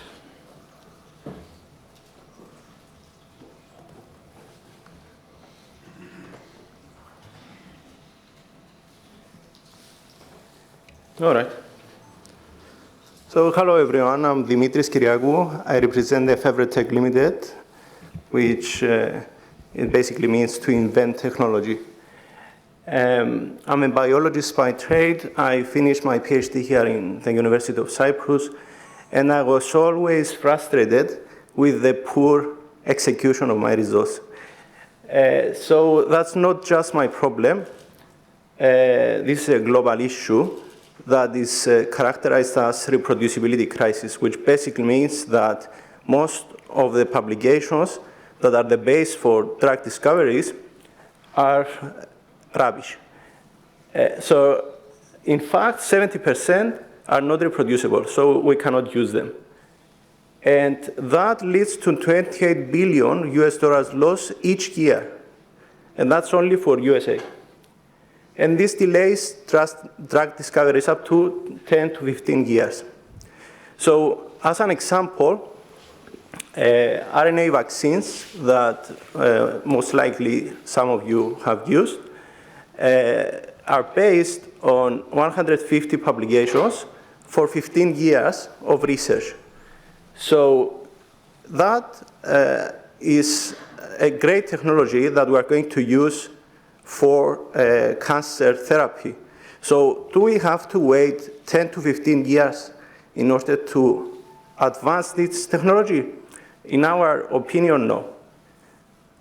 In our opinion, we should accelerate the research by automating the everyday procedures in the lab. And in order to do that, we have created a robot that is called Angel, that is going to automate the everyday laboratory procedures in order to increase consistencies in global life science research labs. So this system is unique in the market of automation since it offers full versatility, meaning that it can perform multiple procedures on the same platform. And that's important in order to be able to address the needs of the everyday bench work. Additionally, AIMGel is the only one in the market today that can work non-stop, meaning 24/7. And that's important in order to increase capacity of the lab. So imagine having this system as opposed of having a biologist working 8 hours. This system will work 24 hours. So reduce the drug discovery time up to 300%. We have a lot of collaborations with OEM providers, and we integrate these systems into Angel. And we can have different embodiments of this system. And this part where we can offer different versions of the platform to different budgets is what is achieving our sales today. We sold one in the Agricultural Research Institute of Cyprus, and we are currently closing a deal with the University of Cambridge. And we are aiming to sell Angel 24/7 Pro at the price of $375 per unit. Also, we have recurrent revenues of 46,000 per year per unit for consumables and maintenance services. And we are building an AI system that we are planning to lease. And this system will provide unbiased analysis of results generated by the robot. We are tapping on the global instrumentation market, which is huge. It's at 66 billion right now, and it's rising up to 107 in 2030. And the large graph illustrates the lack of laboratory automation in most labs. Only 8% of the global instrumentation market is represented by automated equipment.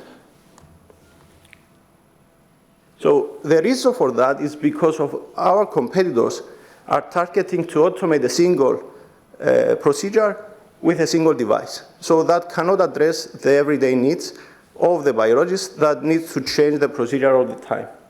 Also, these systems, our competitors, are generating systems that require the presence of a human person there to load and unload the platform. Our platform is autonomous. It can work 24 hours without human presence. And this is our progress. So I'm going to move forward. We're aiming to sell 6 devices next year and increase our sales up to 400 devices in 5 years. And we're aiming to raise in total 272 million, sorry, I wish it was million in 5 years. So we are currently raising 2.5 million in order to establish our manufacturing facility in Germany and expand our distribution network across Europe, and also sell enough devices for the next 3 years in order to gain 22 million revenue. This is the team. We are experts in many fields: mechanical engineering, electrical engineering, and software engineering, and biology, and also and doctors in the advisory board. So, thank you very much. Feel free to talk. One question, if anybody has a question, or we move on to the next. Yes. What is your more technological innovation or expertise that results in 10 times more productivity at 40% less cost? So the idea is that the robot is able to perform all the procedures with robotic accuracy, as opposed to the human that is doing mistakes in such amount where a biologist cannot replicate his own results. So the productivity comes with the increase in productivity comes with the fact that we increase consistency of results. And also the fact that it can work non-stop, so 24 hours as opposed to 8. Thank you. Yes, please. What is your gross margin on the sale of the device? Probably It ranges from the first year 30% up to 35% by scaling up. Yes. So for the maintenance, I don't really know at the moment, but it's much more than that. It's patent pending. Yes, in fact, we are against a patent from Theranos.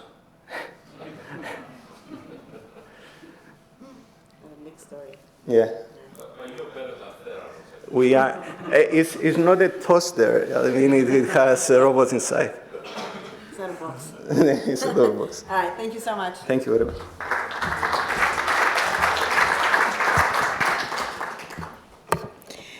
The next team is 2050 Materials.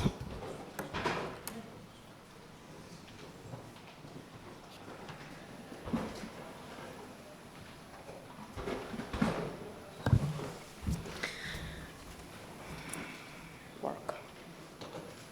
Okay, it works. No, make it.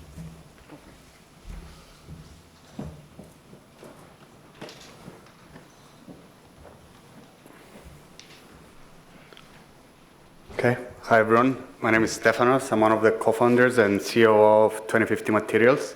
2050 Materials is a software/data company that focuses on digitizing, structuring, and providing sustainability data to the construction sector.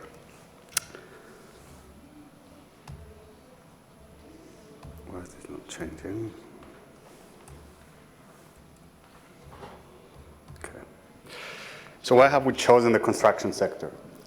The construction industry alone contributes to 40% of the world's emissions, and around 11% of that comes from the embodied carbon on building materials on its own, specifically. So what we do is we take the data that comes from the building materials and we digitize it, structure it, and put it in a way that enables data-driven strategies to reduce the impact of the sector. Here you can see how we envisage the future around building materials, where every building product out there must have an embodied carbon figure attached to it, similarly to how cost has been attached to each building product for the past however many decades that construction has been commercialized. So what's the problem with carbon data?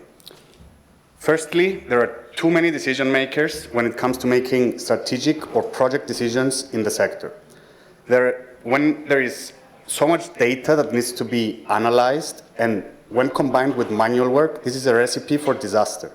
By doing that, we ensure that essentially there is no way to track everything that's happening with regards to life cycle assessments. And secondly, when they look for this data, there is no way to sort of take it and put it in a format that is easily digestible and structured and can be fed into multiple solutions for software companies or for designers themselves. So here you can see a few of the different segments that we're serving in the sector. We're serving software companies that utilize our API to provide the data to their own customers. We have consultants that use the data again to enhance their services and the assessments that they provide to their own clients. We've got architects that use both the platform as well as the API, depending on their tech capabilities.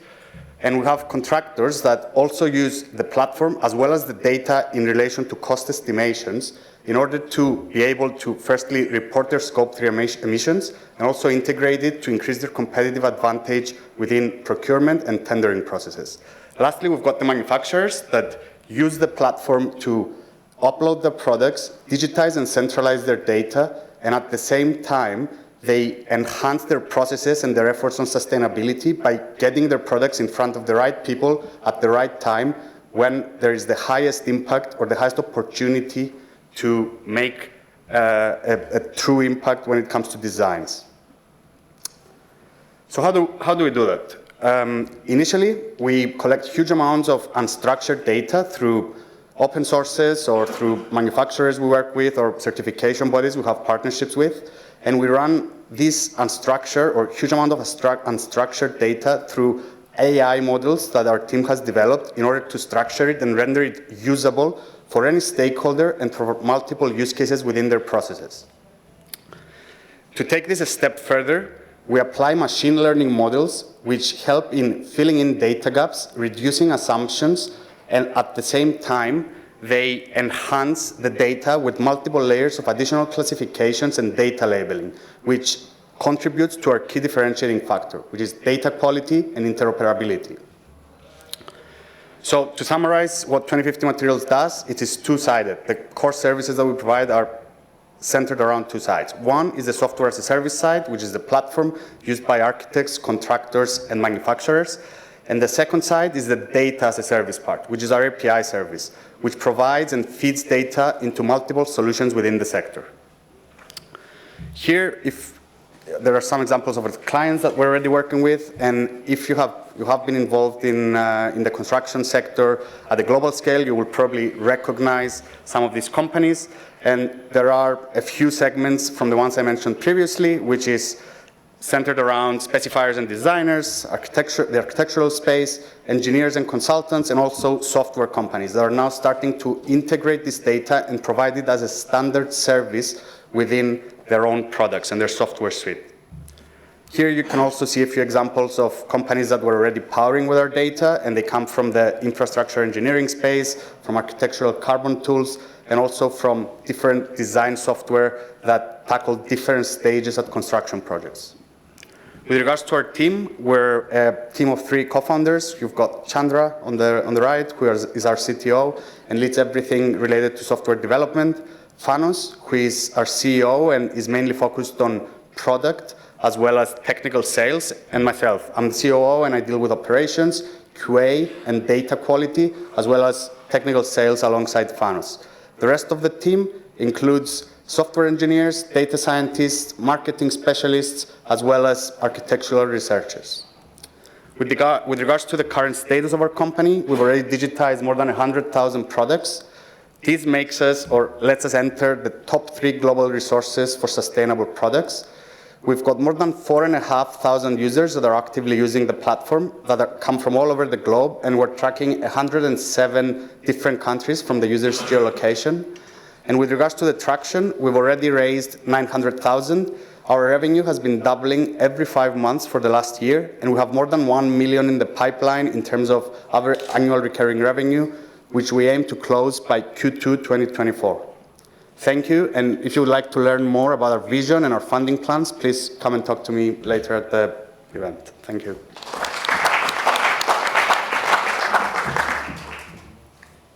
there a Yeah. question? Question. You said you have a massive data set you're training on. How do you actually ensure the data quality? How do you do the labeling? So there's different layers that we add to the data. When you collect this data from lifecycle assessments, it's very fragmented, it's not digitized, it's not machine readable. We split it into the different modules of lifecycle assessments, and then we have our unique classification systems that is attached to it, which is product type, material type, or primary material, as well as standard classification systems, such as Uniclass, which is an architectural classification system, or the NRM, which is for cost estimates, and these help the data to be usable within design software, within carbon tools, within cost estimating software, and different use cases that helps them communicate and also consume this data. Right, but you have to have a process for reinforced learning to really, I mean, if you just put it into an AI, it will get results. No, we've got a structure and guidelines of how each mapping works, and then we feed the LLM model with the mapping and examples of that mapping within the 100,000 line items that we've got within the database, which then gets trained, and the more data we feed it, the more accurate it becomes, and as we import more data, it can utilize the existing mapping. Okay, and are you also considering the environmental aspect, for example, when it comes to transportation? Let's say you get concrete from Kazakhstan or from Greece, there is obviously a difference. Yeah, so the transportation factor within the library, we excluded because obviously we don't know the project location for those products. But when it comes to the tool side of the library, where we enable the users to create their project, input the location, input information about the project, then we calculate the transportation emissions both at the construction phase, but also an assumption for the end of life, when it leaves the site after 60 years, which is the time period. Out of the 2-3 sources of revenue, Yeah. which is driving the most revenue now, and where do you see it going forward? We started off with the platform and subscriptions to the platform by manufacturers, but it was not as scalable as we wanted it to be, and now it's the data. Yeah, it's the API, essentially. It's when you factor in the customer acquisition cost and the scalability and also the stickiness of the data, it's becoming a no-brainer for us, yeah. Data is driving. Yes. Thank you very much. Thank you. Next, we have Atokes.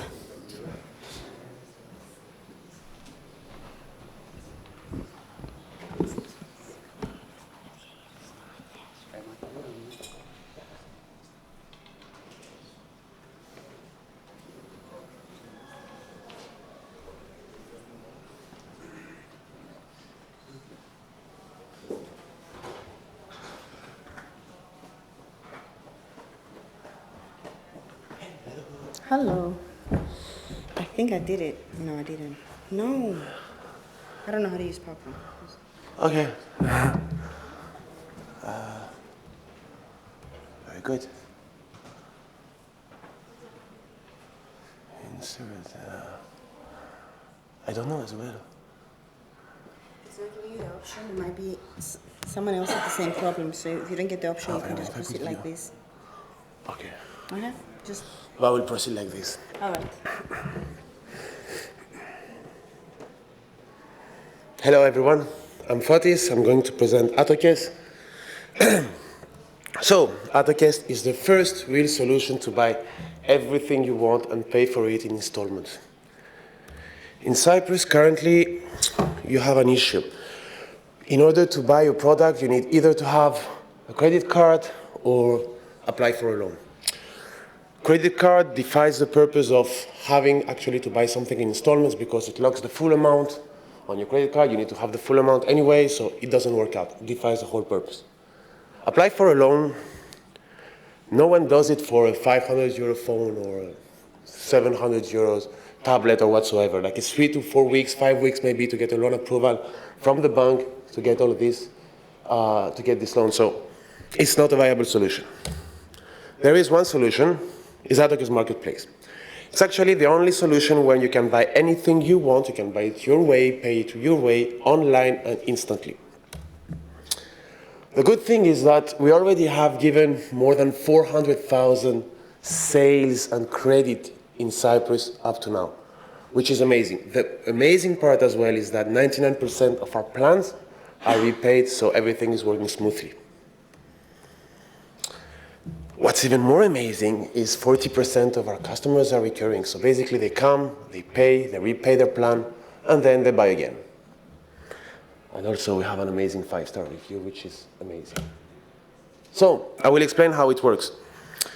Basically, you register to the website and you have a registration. Very easy, it takes a minute, you create your account, and then you connect your bank account to the website.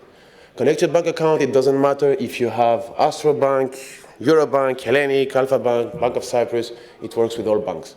The registration takes 1 minute and we analyze all the data on your bank account.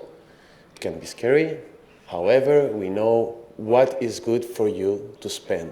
Like we know that, for example, Andreas, who registered, can spend 200 euros every month without being in trouble. So we assign a monthly credit limit to all our customers, so all the plans we have for customers are individual, are different for everyone. Once this is done, the user can go check out. He goes to the website, like a normal website, he pays the first installment, this is done. Okay, we realized quickly that it's impossible to have all the products in the world in one marketplace. So we've implemented AutoCast Plus. Actually, more than 25% of our sales go through AutoCast Plus, where you have a product, let's say you want a drone that does something amazing, we don't have it on the marketplace, you just place it there, we put it on the website for you, and you purchase it in installments. So whatever you want, you can actually buy in installments. It can be a product, it can be a service, it doesn't matter to us. So how it works, what's the technology behind it? So we have a simple web shop, we have a simple e-shop.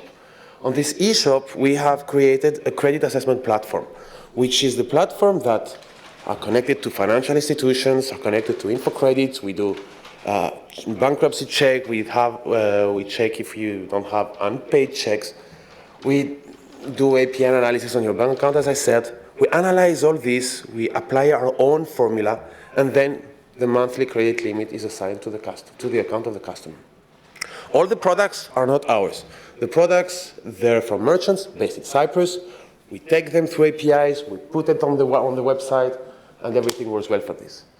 Then we have the payment hub. The payment hub is what permits you to actually manage your installment plan. So you want to buy something, it's 500 euros, you want to pay 400 up front, and then pay in installments of 10 euros, it's your thing. You want to repay everything, you repay everything. The payment hub permits you to actually manage your payments as you want it.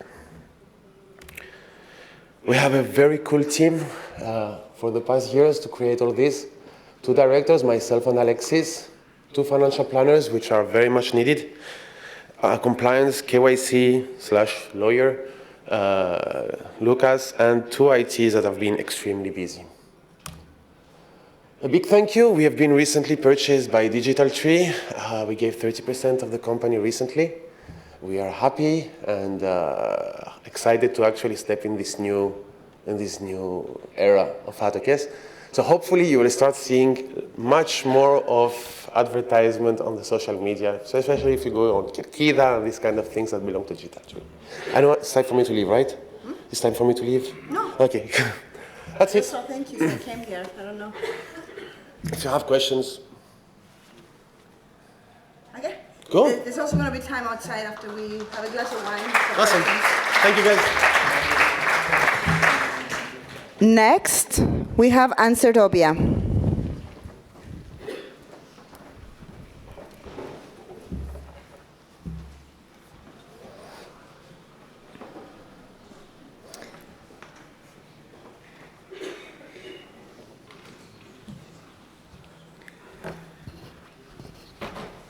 And just to give everybody some perspective, then we'll have 4 more pitches, and then we're going to all do the VIP party outside. Thank you.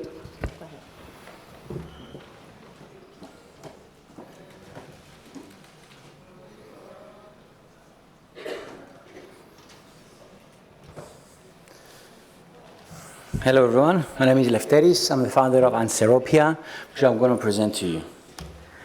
Now, based on my experience as an SEC lecturer, I have identified that many students during the revision have a lot of questions while studying. And what they do, they usually go to the internet and try to find an answer, but because there's so much information on the internet, they don't find what they're looking for. They could call up their friends, but not all of them know the answer. They have the option of their lecturer as well, but not all of them eventually do. And as a result, they end up losing precious marks in the exam.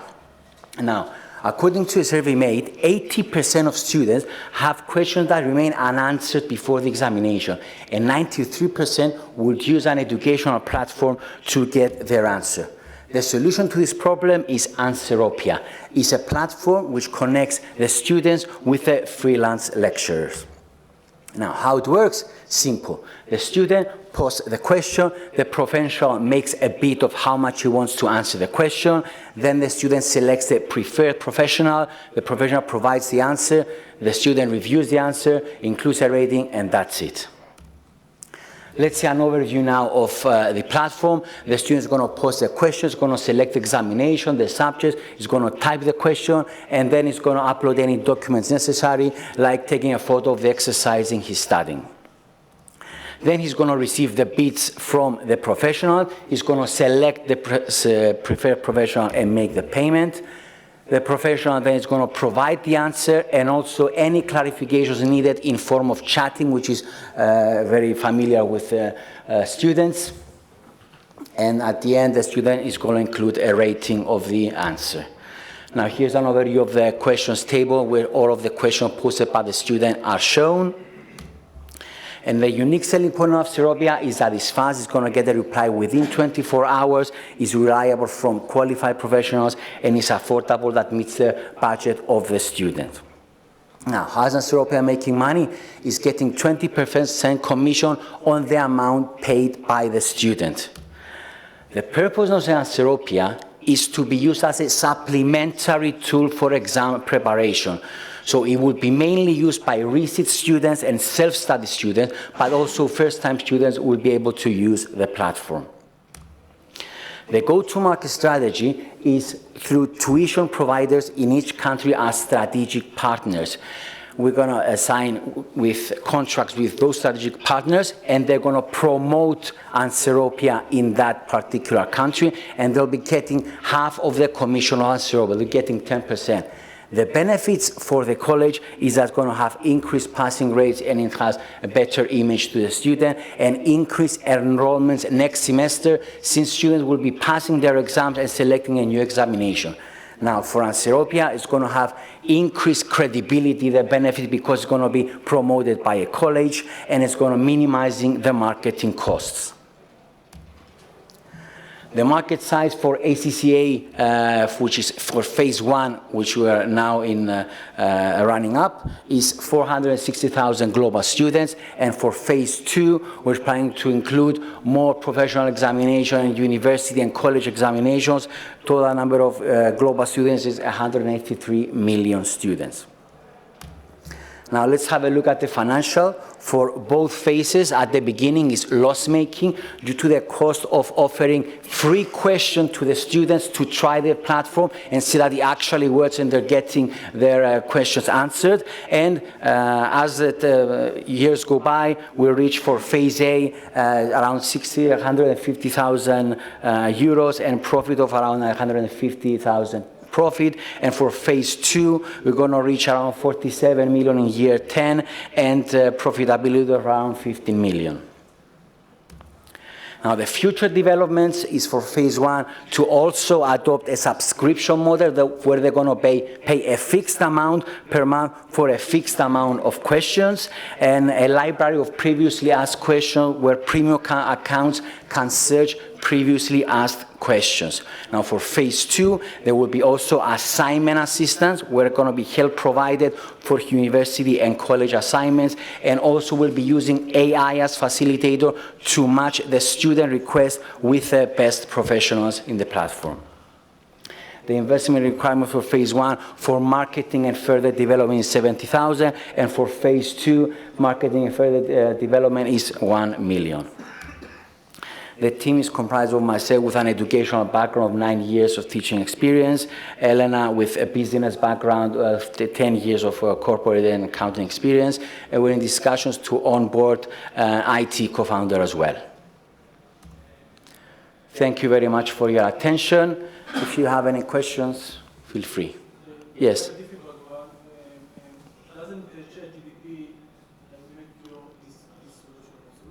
Yes, thank you for your question. ChatGPT indeed is a platform that you post a question and you get an answer. But as we heard in the morning, that you cannot rely on the answer of ChatGPT.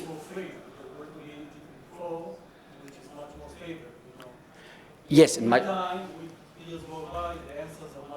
answers are much better, but you also need a professional to review the answer to confirm that it's indeed correct. You cannot rely just from the ChatGPT, as we heard from the professor in the morning. Yes, the AI systems get a very good quality, but you cannot assure that is indeed the correct answer. And we have tried the ChatGPT. We posted some questions in the ChatGPT, and we received wrong answers, especially to numerical questions, which is not yet so advanced. Of course, as you say, it will, as years go by, get advanced, the AI get more advanced.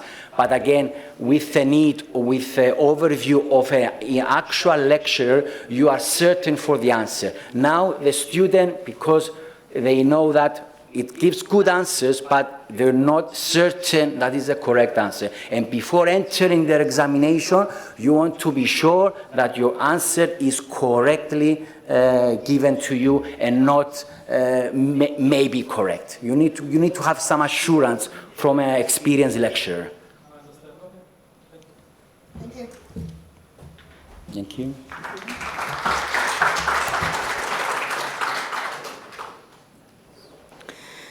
So next we have Hello Radius.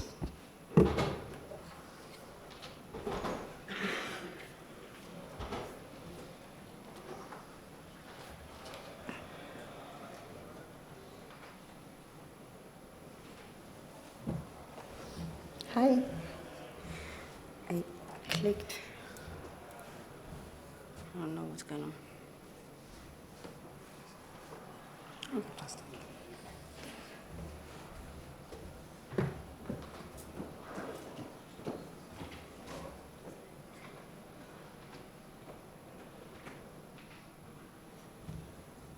Hi, my name is Dionysius and I'm the founder of Hello Radius, a smart hiring platform connecting teams to the right talent. 60 minutes. That's the time wasted screening candidates that are not a match for a job. Companies have to pay for multiple solutions to manage different parts of the hiring process, And with an average time to fill of 42 days, finding the right talent for your team is both time-consuming and expensive. By 2025, Generation Z will represent 27% of the workforce. Job seekers are becoming more selective about where they work. They're driven by their skills and their interests. To put it simply, job search is becoming more complex, and both companies and job seekers are struggling to find the right opportunity. To solve this problem, we create a platform that enables all businesses to make smarter hires. We give employers a set of AI-powered tools that lets them find, evaluate, and hire the right talent for their teams. Also, a positive candidate experience is crucial if you want to attract talent on your platform. And we do that by allowing job seekers to search based on their profile. We offer personalized job search. With this holistic approach, we want to maximize efficiency in the hiring space.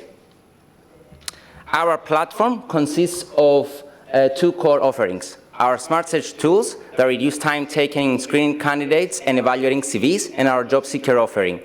Companies can create branded hosted career pages and share apply links with candidates anywhere. Then, with each application, they get an AI evaluation score and a summary. With each summary, they get suggested interview questions that are tailored per the applicant, depending on their skills and experience. The employer can select the questions and send them to the applicant to be completed through an online secure portal anytime.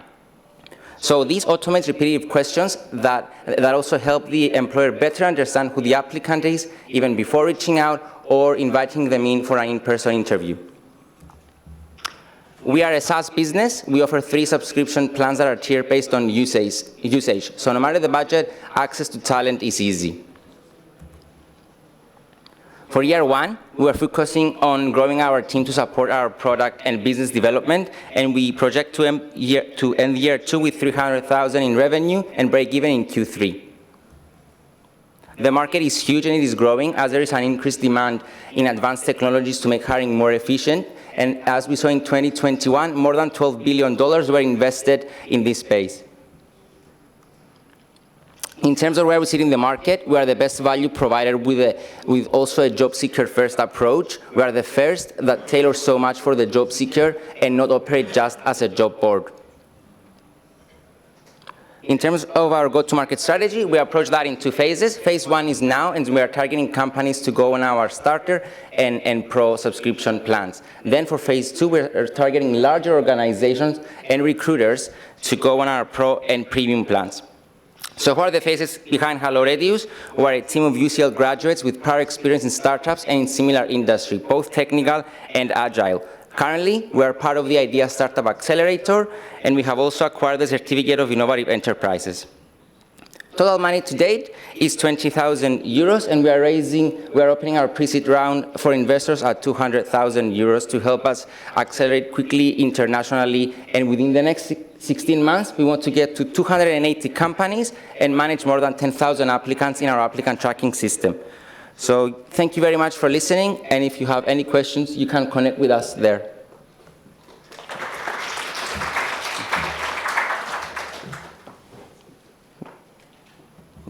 Thank you so much. Moving on to Interstellar Innovative Solutions. Interstellar, hello. Inteller, oh my God. It's been a long day. Sorry, Inteller. Inteller, nobody. Where is the Stellar? Hold on.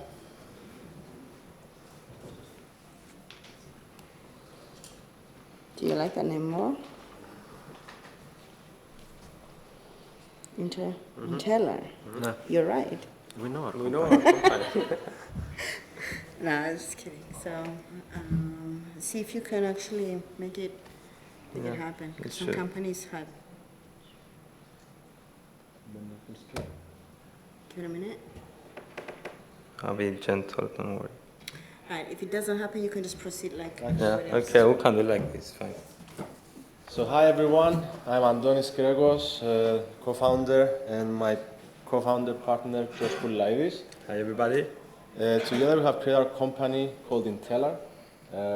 Our mission is to empower the automation journey of our clients using robotic process automation and machine learning solutions.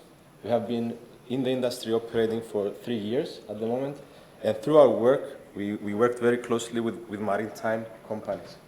And we have identified a gap in the industry, and this gap comes through the crew change current process that the industry is following. What is the crew change? Essentially, the vessels are traveling across the world constantly, and at any given point, seafarers need to onboard the vessel and other seafarers need to come off. And this change is quite painful and has a lot of logistics. What are the challenges that are faced by the most companies that we have seen? Essentially, the existing systems they have are unable to provide effective data to drive informed decisions. Most of the managers and crew operators are basing their decisions on empirical data, on past knowledge, nothing that can help them to support their decision. There is a lack of crew availability information. So how do you know the person that you choose to join a vessel is actually available at that given point in time? Compliance issues. The seafarers need to undergo a lot of training to be able to access and board the vessel. Without the appropriate training, they are not able to. Through this, they need to keep track of all their training, all their certifications. And seafarers' welfare is not taken into consideration. Seafarers don't have an in-advance knowledge of when a next crew change is going to occur. They cannot properly plan their holidays, they cannot properly plan their family time. So through all of this, we see huge resource inefficiencies because there are a multitude of teams that are operating and working in order to deliver this huge logistical problem. So overall, costs are not optimized in an industry which is very margin sensitive. What's our solution? Our solution is basically a machine learning driven platform that can seamlessly interact and connect with the internal systems of our client and also with external systems and drawing information such as flight information, visa requirements. And in addition, we'll be able to interact with seafarers through the app where seafarers can indicate their availability, they can plan their vacation time and their holiday time with their families, and they're going to have all the information regarding all certificates that are needed, any trainings that are expired, and all the information that they need to submit in order to be able to get on board of the vessel. Due to this, all this information is going to be calibrated into our platform, and we're going to give the scenarios to the crew managers to make informed decisions, covering all types of variables like travel cost, port agency fees, port expenses, accommodation, flag requirements, any past experience that they need to have in order to get on board of the vessel, in order to get the right people at the right place at the right time. Our solution has a lot of benefits, mostly internally. We have better resource allocation, and we can do more with less. As Andonis mentioned, now they have, most of the companies, they have around 10 departments and 10 different teams managing each and every sector of all the decision making that it has to be done. We're going to have compliance. They're going to be informed before they get on board of the vessel of any type of requirements they have to complete in order to be compliant. We're going to have operational benefits. We're going to have data-driven decisions and faster decisions in order to have multifaceted savings. And also the crew welfare is going to take into consideration.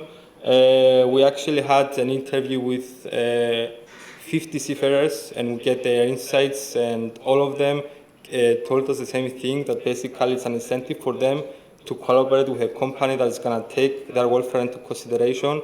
They're going to have some control over this decision making, and also this, they're going to have a direct communication with their companies, and this also going to increase the reputation of the crew management companies as well.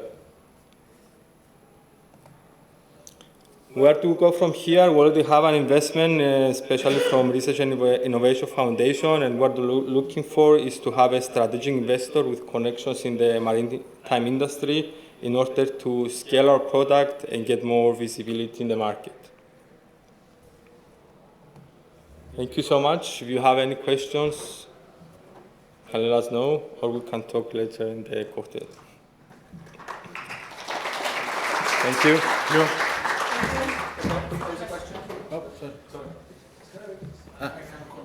This is a big issue, but I don't understand how you make, and you said you have 3 years. Yes. What's the actual service? So, no, I mentioned we are already in 3 years in operation doing robotic process automation and machine learning solutions. We are optimizing internal processes of our clients. This is our core business. And through this core business, we go into the maritime industry and we identify this gap, which now we want to develop this solution for.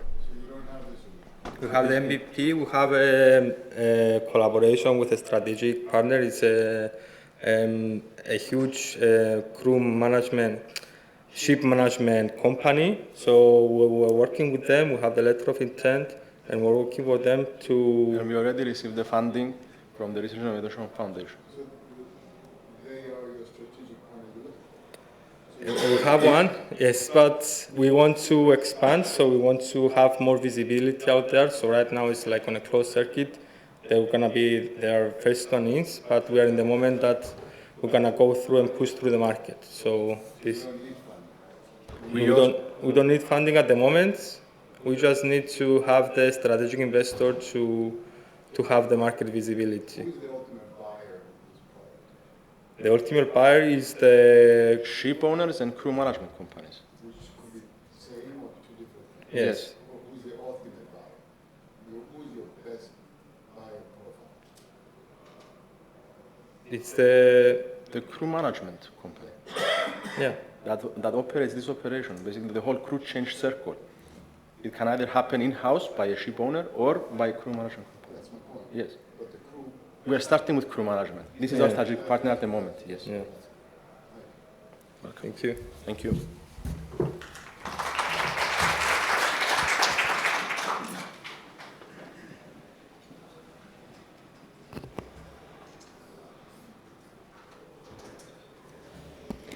Moving on to the last two to present today, we have BitLoops.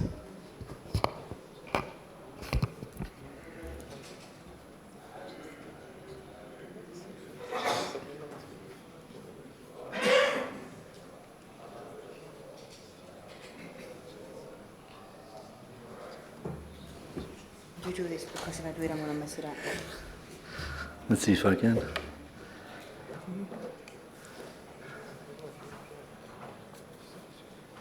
No, you have the same problem as everybody else. No, you don't.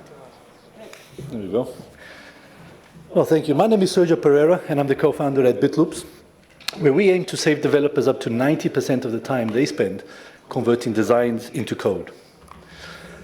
So picture this. Every single minute, 20 new websites and 3 mobile apps are launched. This means thousands of hours are spent converting designs into code. In fact, we estimate that about 4.4 billion euros are spent every single year on this particular process. But what do we mean by design to code? Well, most professional websites and apps go through this process where a designer or UX specialist creates a user interface, iterates it, gets a final version, and then a developer needs to go in and code that so it works across devices and different screen sizes. Now imagine this workflow. A website with about 10 pages will take a coder or developer about 3 weeks to get a final version ready with some iterations with the designer or product manager. BitLoops transforms this process to less than 2 days. Now this is not just another tool, this is really a paradigm shift in product development, right? And we're aiming to significantly increase the competitiveness of our users. Now I'm sure you're asking, how is this even possible? Well, this wouldn't be possible a year ago. The truth is we use AI. But what we've done is the following. With our in-depth domain expertise, we've broken down the process that a senior engineer would systematically take to convert a design into code into several sub-steps. We've then automated each sub-step using either standard coding algorithms, which are much cheaper, easy to manage, etc. And then in other steps, we used AI, because we need the interpretation, just like a senior engineer would do. Finally, we've got an orchestration where we can run each of these steps more than once if needed, model that to our own model of the design, and then translate that into actually any programming language. Now, the competition is really the status quo, which is manually converting designs into code. There are some tools out there that do design to code, but what they do is an integrated design and code solution. And what this does is it's trying to convert designers into developers or developers into designers, which ultimately leads to some sort of compromise. What we managed to do is build something that doesn't require you to use any new tool. It fits in directly into your workflow. You use Figma, for example, ask it to convert, and boom, it gives you well-structured, component-based code in your IDE. What this also means that we're able to synchronize with your code base. So we don't create existing components, which means that we're able to create component libraries and manage those component libraries for you. Now, large language module and AI, of course, fantastic, but we need to build some defensibility. And one thing to highlight here is that this is a deep tech platform. It's not a simple AI prompt over OpenAI. There are several layers of these steps and fine-tuned models across several of the substeps that I mentioned before. We've already submitted a patent, so it's pending with the USPTO. And one we're actually most proud of is that we've built our own development system where we're able to experiment with the different factors that are required for AI development in parallel, which means we'll be able to experiment much faster and quicker. Now, our business model is actually quite simple. We have a free trial. People will be able to test it out. The product speaks for itself. And then there'll be three-tiered, depending on the type of user you are. But ultimately, it's a subscription. It's a usage-based model where if you need more tokens, you purchase more to convert more designs into code. Now, we do believe that BitLoops can significantly add value to our users, increase time to market, improve product development, lower costs, and ultimately become more competitive. Our ultimate vision is that BitLoops will be a default tool in any front-end developer's tool stack. And our ambition is to build a business generating about 100 to 200 million a year in 7 to 10 years from now. Now, the team is comprised of 7 passionate engineers led by 2 co-founders, where we both have both technical and business expertise, worked in several companies, and studied at Imperial and HEC. We have 3 founding members that joined us in 2021 from the previous company we worked at, the Free Now group, and we onboarded 2 additional engineers in 2022. So we're full-time at the moment, 7 of us. What's happening right now? Well, we've bootstrapped with 300,000 euros in outsourcing services. We've raised 135 from angel investors, 55 from grants. And what we're doing now is raising 500,000 in pre-seed to launch the first version, serve 3,000 customers, and generate €1 million in ARR, which we believe we'll be able to do in the next 12 to 18 months. And of course, we have a high-level plan for the following stage of development and growth. Thank you.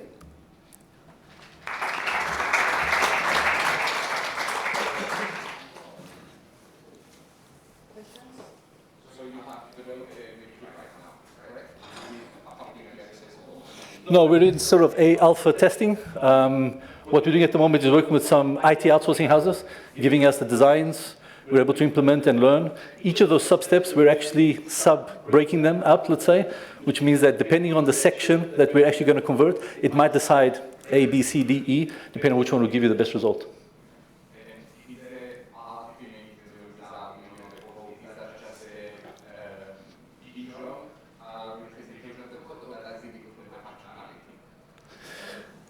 No, good question. It's mostly front-end right now. What you're talking about is state management and back-end services, let's say. That's the next step, which is much more difficult to do. But if you have the context of the front-end and the behavior of the user, that becomes more interesting. And yeah, that would be a 5-year goal, which would be able to type what you wanted to do in the back-end, and it generates that with the front-end context, which is the starting point. How's the quality of the code you generate? Is it maintainable, or is it Perfect. follow good architecture? So we've spoken to a lot of people that have used these types of platforms before, or the other platforms, and the problem is precisely the code quality. They said that the code quality was just unusable, unmaintainable. So the amount of time they spent refactoring the code was more than actually required to build it from scratch. So that's been our main point, is our code is maintainable, it's well structured, it's component based, we don't repeat components. That's the feedback we're getting from everyone, that the code is fantastic, above average. Maybe not a senior engineer yet, but definitely above a junior engineer on average. Thank you so much. Thank you. Moving on to the last presentation of the day before we move out for a couple of drinks, and that is Medley.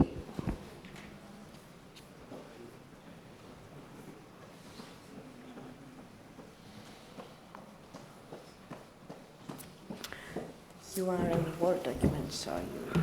It's the...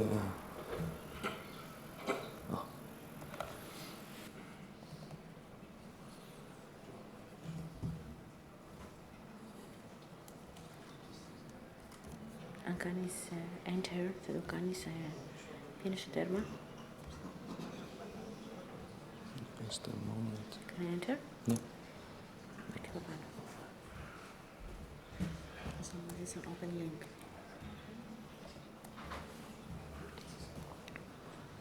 Perfect.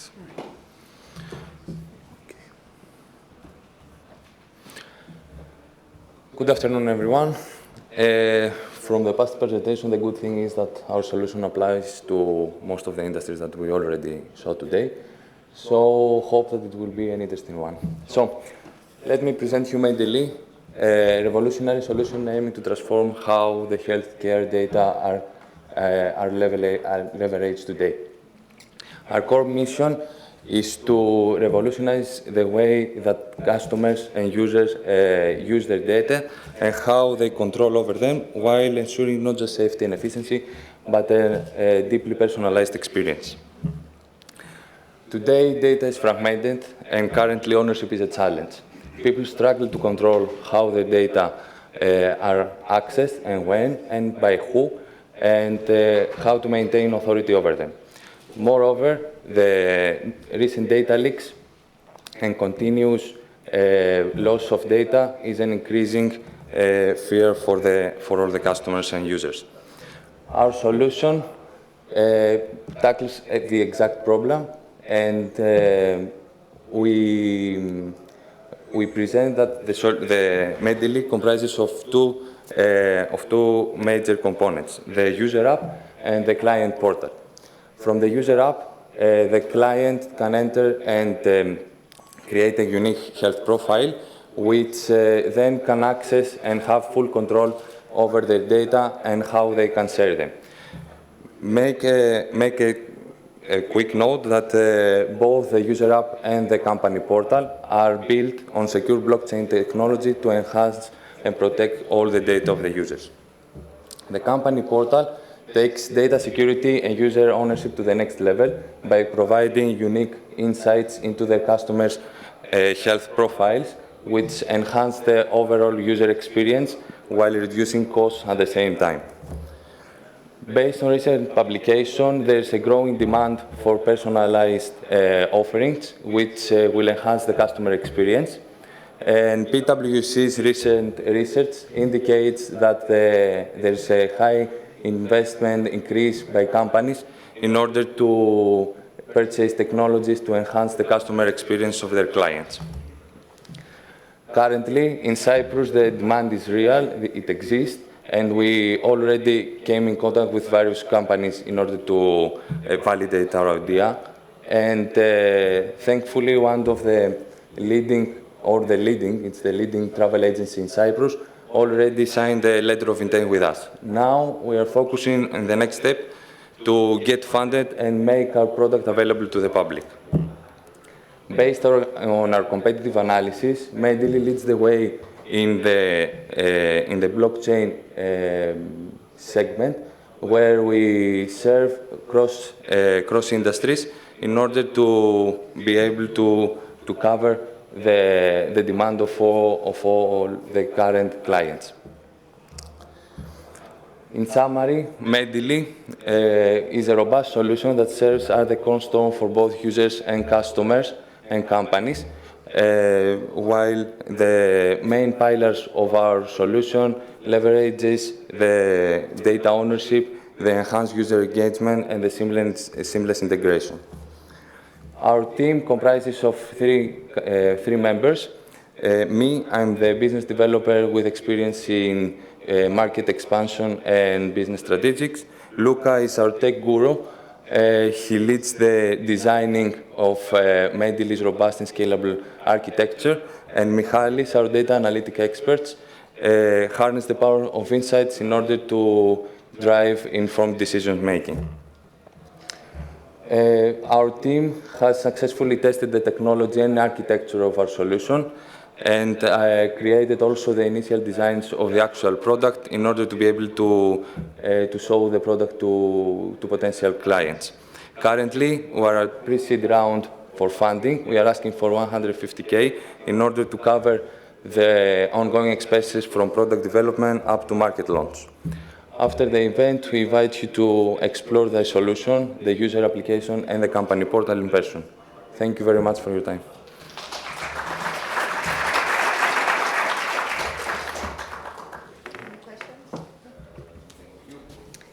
All right, this concludes today's forum, and thank you everybody for coming. We'll meet you outside for a glass of wine.